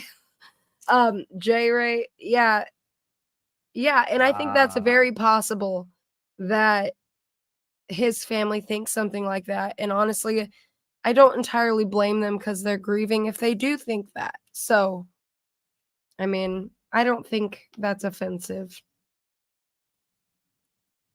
What was Ian saying? So it's like you're offending Ted Bundy. Yeah. Because all the true crime community is out here, like, trying to maneuver themselves and try and find the next big name killer. But I hope that we never turn into a community like that. My focus isn't trying to find the next big name killer. It's to talk about the social aspects of these crimes, how they impacted society, and how we can grow from them emotionally, socially, legally. You know what I mean? I think those are way more interesting, impactful questions to better society. I agree with you 100%. You were just worried about offending Ian. J Ray. Oh, you should have known he wouldn't have been offended.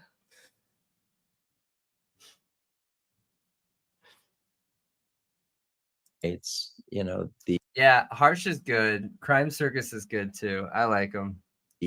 alibi issue, the indictment stuff, all decisions on those things. The court has a lot of stuff in front of him. Oh, It has sociology is incredible. I went to school for business, and halfway through it, I regretted it. I wanted to be in sociology or psychology. to make some decisions on. We're looking forward to those things. The cameras in the courtroom tomorrow. Yeah, Lisa, Sure, there'll be that's the some oral goal. argument on that Yeah. tomorrow. Appreciate I think we'll all be there by Zoom. I'll be there by Zoom. And, just, it's like Steve said, they become the spokespersons for the families sometimes because that's the job that they've taken on, and they're willing to do it. And, when we do put out statements, we always kind of check in with the families to see if that's something that they're in line I'm with. so glad, and Cynthia. we can attach That's their name to awesome. it. So they can get their voice out there, and present their views. And so, Who are you talking about?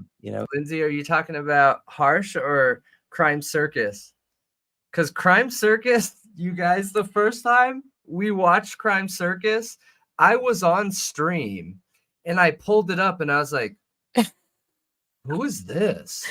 I like the original, the first picture I saw, like, I bet that I had an offended face, honestly. Like, what is this? Ew, And we went somewhere else and watched something else, and then I went back a screen and realized like that video has a ton of views. So I was like, all right, whatever. I guess I'll watch it in frustration. And now we love him. He is so funny, dude. And it brings like a whole new layer to true crime because he gets out here and he's funny about it and jokes around and has a good time. There's no reason why you can't have a good time. You can't be entertained while we're learning and growing and figuring these things out, and it's incredible. I know. It's awesome. Even if he goes super tin hat sometimes, but right. I love tin hat theories. Yeah, same. And I get offended by the sun every morning too, and the birds chirping. Yeah. I despise the birds in the morning. Any other time crickets too. And in the garage, there's been so many big ones lately. Like huge ones. And I ran over one with a car, and then I got out when I came back, and it was just splattered all over the garage floor, and it had like green sticking out. Ugh. Oh, TMI. It was so horrible. Oh, gosh. There's multiple of them now too, splattered all over the floor. I would honestly enjoy being a social worker. Anything that has to do with the mind or Social psychology worker. or sociology. I don't think you'd like being a social worker. I think I could be, as long as I could take my own approach to communication and like figuring things out. But who knows? I don't know. I honestly don't know everything that they do. I'm probably just thinking of the cool parts, I am offended by Nancy Grace too. We can just talk about all the things we're offended by. Right. Okay, we thought it was important that everyone knew what the positions of some of the family members of the Cornetto Crickets, family and the bird Gonzalez chirping, family Nancy Grace and the felt about sun. cameras in the courtroom. And that was And that's why we're all in a midnight chat. Yep. the reason for the statement today. So I so wish that we would have done an all-night stream last night with Cavalcante. I do. Then they would all get to see me sitting here asleep. Yeah. You would see me fall asleep sitting up. Yeah, Crime Circus. Drip drop. Because I totally would have fell asleep. We could have the little alarm. Like, have you seen those TikToks where it's a stream of somebody sleeping And then people send donations to play a sound, and then the person acts all like, eh. Yes. So ridiculous. And then they overact it every time. Yeah. You guys could do that, and every time I fall asleep, but it won't be an overreaction because I will legit be asleep. Yeah. Like, for real. If I fall asleep ever on stream, you will not wake me up. No. No way. There is no sound that could wake me up. I'm out. Like out.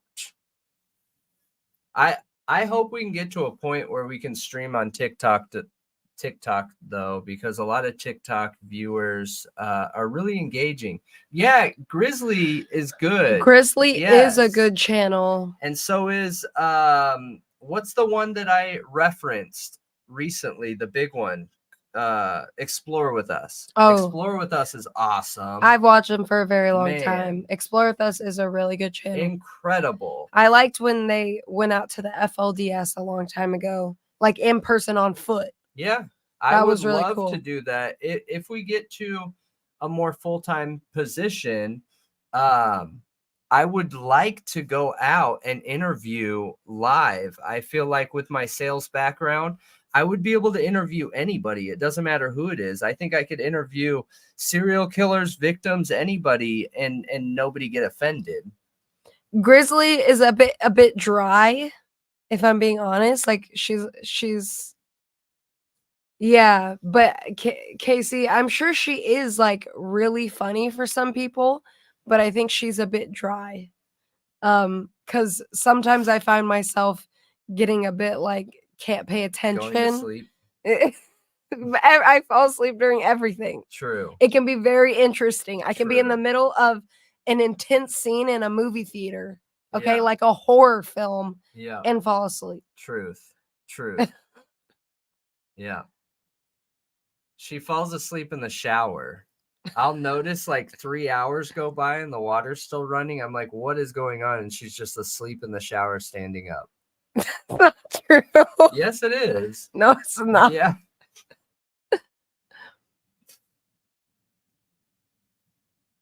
What was my sleeping joke in the car? In the car. Yeah, that I did for one of the podcasts. Oh, falling asleep, sleeping while driving keeps you young or something like Oh that. yeah. That's what it is. So I don't remember. Something to do with one of the greatest ways to stay young is sleeping, especially when you sleep in your car or something like that. You want to say what your sign is? What? They think you're Aquarius or Gemini. No. Mm-mm. I am so true to my sign. I'm a Virgo. Yeah, I'm a Capricorn.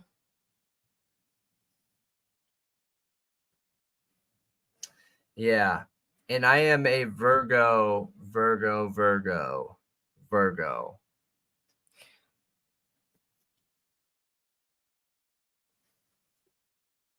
Jamaica.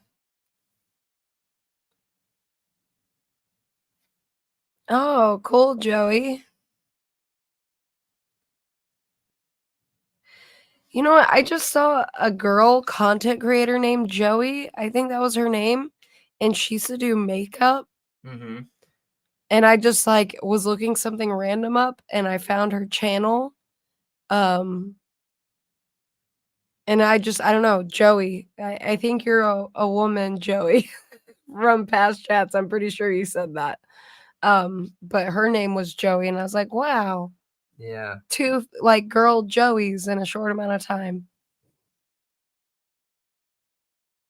I like gender opposite names, like a typical boy name being used as a girl name. I love that. Yeah. I would totally do that with a kid. That's funny, Ian. Oh, Lisa, you're Capricorn too.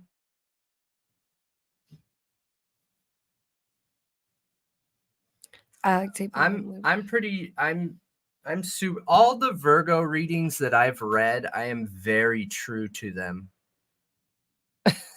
Ian, you're so ridiculous. So you're a Capricorn too, Ian. Cool.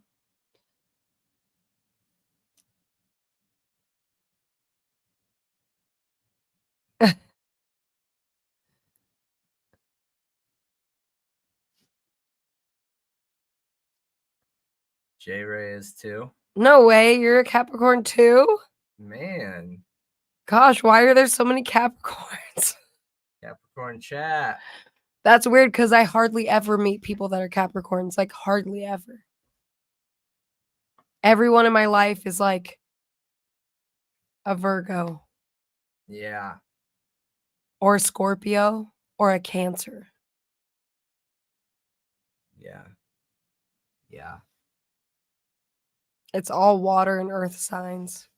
Oh, you're not a Capricorn? Oh. Then why'd you say 3 of us? I need to figure out how to do call-ins through StreamYard. I know there's a way, and I know there's a way to do it easy. I think it is just a camera edition or something like that, or audio only or something. I don't know. And I can just invite through YouTube once called. Well, Ian, it depends. So I know that I just they had say my birthday. yeah, My birthday just passed. it did. So I know with like signs, there's more variation than you're a Capricorn, so you're supposed to be this. But it also matters too if you're on the cusp, because then you can have traits of the other sign that you're on the cusp of too. So Yeah.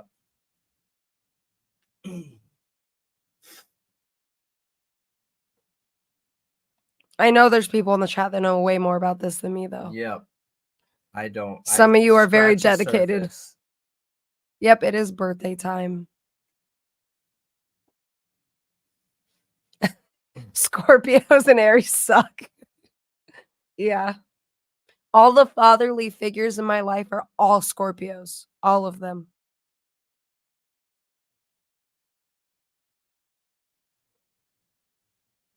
Oh, okay. I see. You're talking about the name Joey. J-Ray, I got you. That is really interesting. How cuspy is January 6th? Hold on. Let me look. 13 members.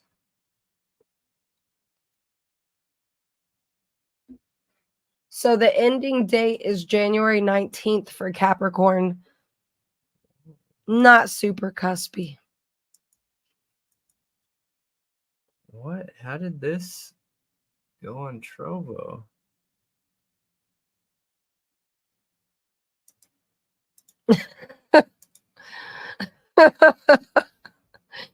So Ian said he was born in 1988. He thought he was the dragon on the Chinese zodiac. Then he found out his B-Day was before the Chinese New Year, so he counts as 1987 a bunny. I think I'm the year of the rooster. Really? Yeah, the rooster is my Chinese zodiac sign.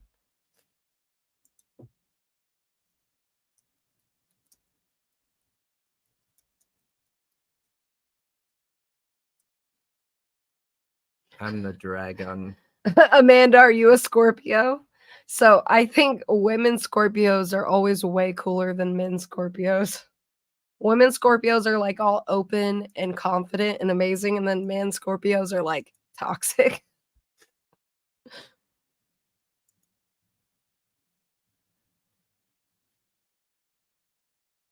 Oh, I love Alice in Chains.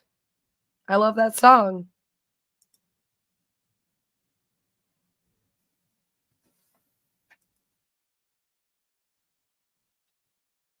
What are you looking at?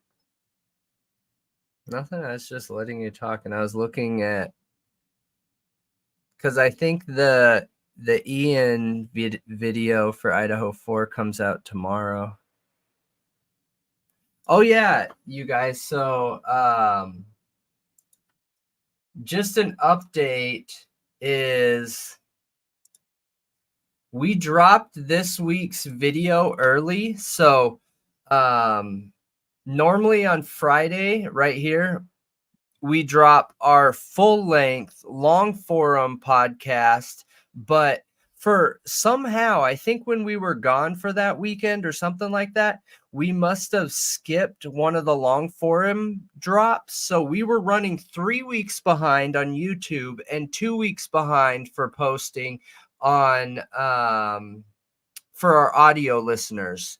So I dropped 36 today, and we will still be dropping 37 on Friday. So we had to get caught up because I took off all. Oh wait, it might show all of them on here. Yeah, I took off all of the older ones that included Politics. Yeah. Yep. So we are officially Oh, you true have crime only. you have a twin, Amanda? No way. That's so interesting. She said, I have a twin brother who's Scorpio and he's crazy.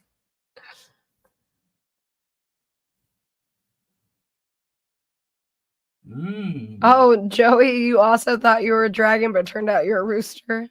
Or a rabbit, I mean. I think I'm a dragon. When is the cutoff date for dragon? I don't know. Oh, wait, I'm a cockroach. What? I'm just kidding.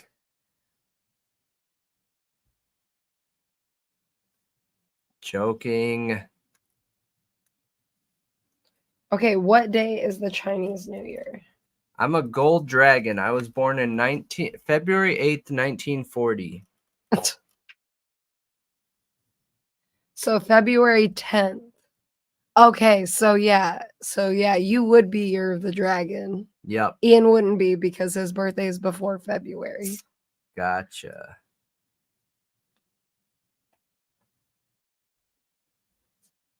Ian, weren't you saying you're old? You're not old. Why is everyone who's like in their 30s think they're so old? I'm not 30. I mean, I'm 29. I just celebrated 29 again a few days ago.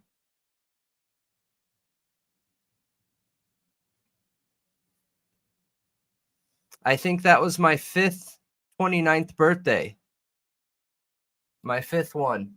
Cynthia, he's so full of crap. His birthday's not in February. And he's not 29. No, I was saying February 10th, 1940, so I could be a gold dragon. No, my birthday was literally a few days ago.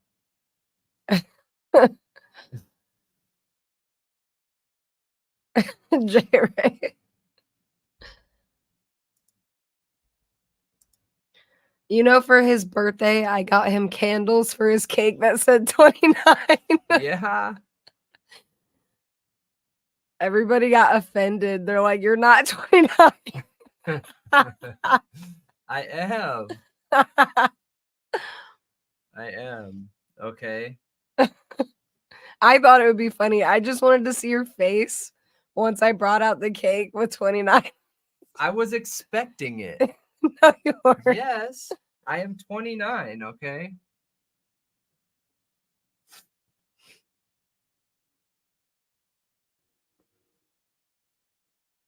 Oh, geez.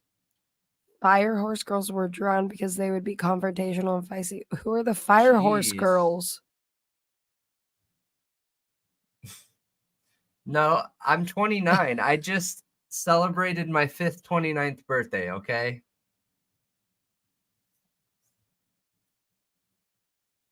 Ooh, hair extensions. Oh, fun. 40s is still young. I mean, 30s and 40s, that's when you have the real fun. That's when you can let your hair down. But Also, I'm 29, unfortunately. in the socionics personality system, I'm a delta, which is basically the old people group.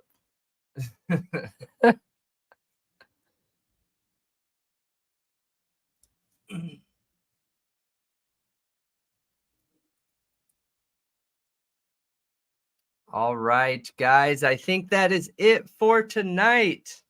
This was a fun one. Oh, yeah, that's right. You got kidnapped by a time traveler from 1944, and that person raised you. That is correct. How did you know?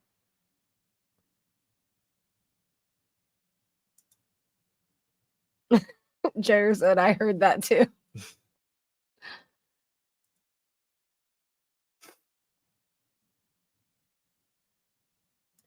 Oh, dang, Shams. Well, I mean, hopefully you getting your hair extensions and renovating your house and, you know, like you're hitting kind of like a reset button to move on, you know? I hope you're doing okay.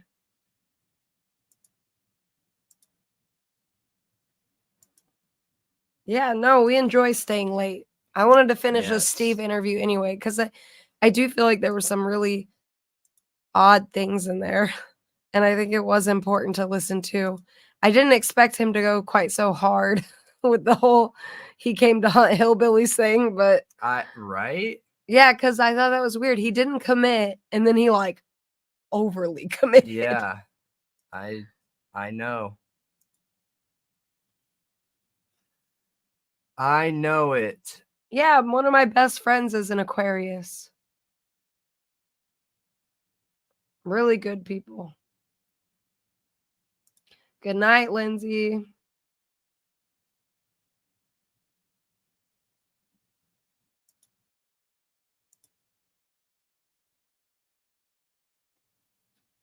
All right, Well, guys. if you didn't catch the Steve interview, we just finished it a little bit ago, so you can rewind. We also watched the Koberger court hearing. Yes. And whatever the has. What? Oh, Cavalcante. Yeah. Yep. Danelo get caught. Danelo Cavalcante. The fugitive. I always like. I don't know why that name throws me off. I hope you guys enjoyed the new OBS. I hope it was flawless tonight and that everything can be posted on screen now, which is awesome. What? Ian said his nickname was Eeyore because he talked like that when he was a kid. That's funny.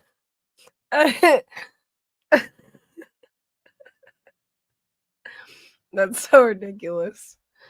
Oh, you're a Pisces, J Ray. You would be. You would be. That's cool though. I had a friend who was a Pisces for a long time.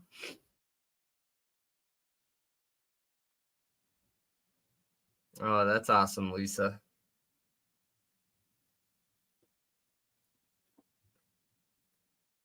That is awesome. Yeah, he did get bit in the head. He did. He got bit in the head. Did. All right, guys. That is it for tonight. Yep. We appreciate all of you. It was fun. It was. It was interesting. And we still don't know if there's going to be cameras in the courtroom. No, unfortunately. I think that they need to, though. Literally everyone in the world wants them except for the lawyers. I know. It's so dumb. It is. But we'll see how it goes. You know, as more comes out, we'll be here to cover it. Yes. And it's been fun. I'm happy to know all of your astrological signs now. Yes. Chinese, all other ones. And your childhood nicknames. But have a great night, everybody. See you later. See Good you. night. It's tomorrow, yeah. Tomorrow. Yeah. 9 p.m. Central Time. Be there, be square. Bye.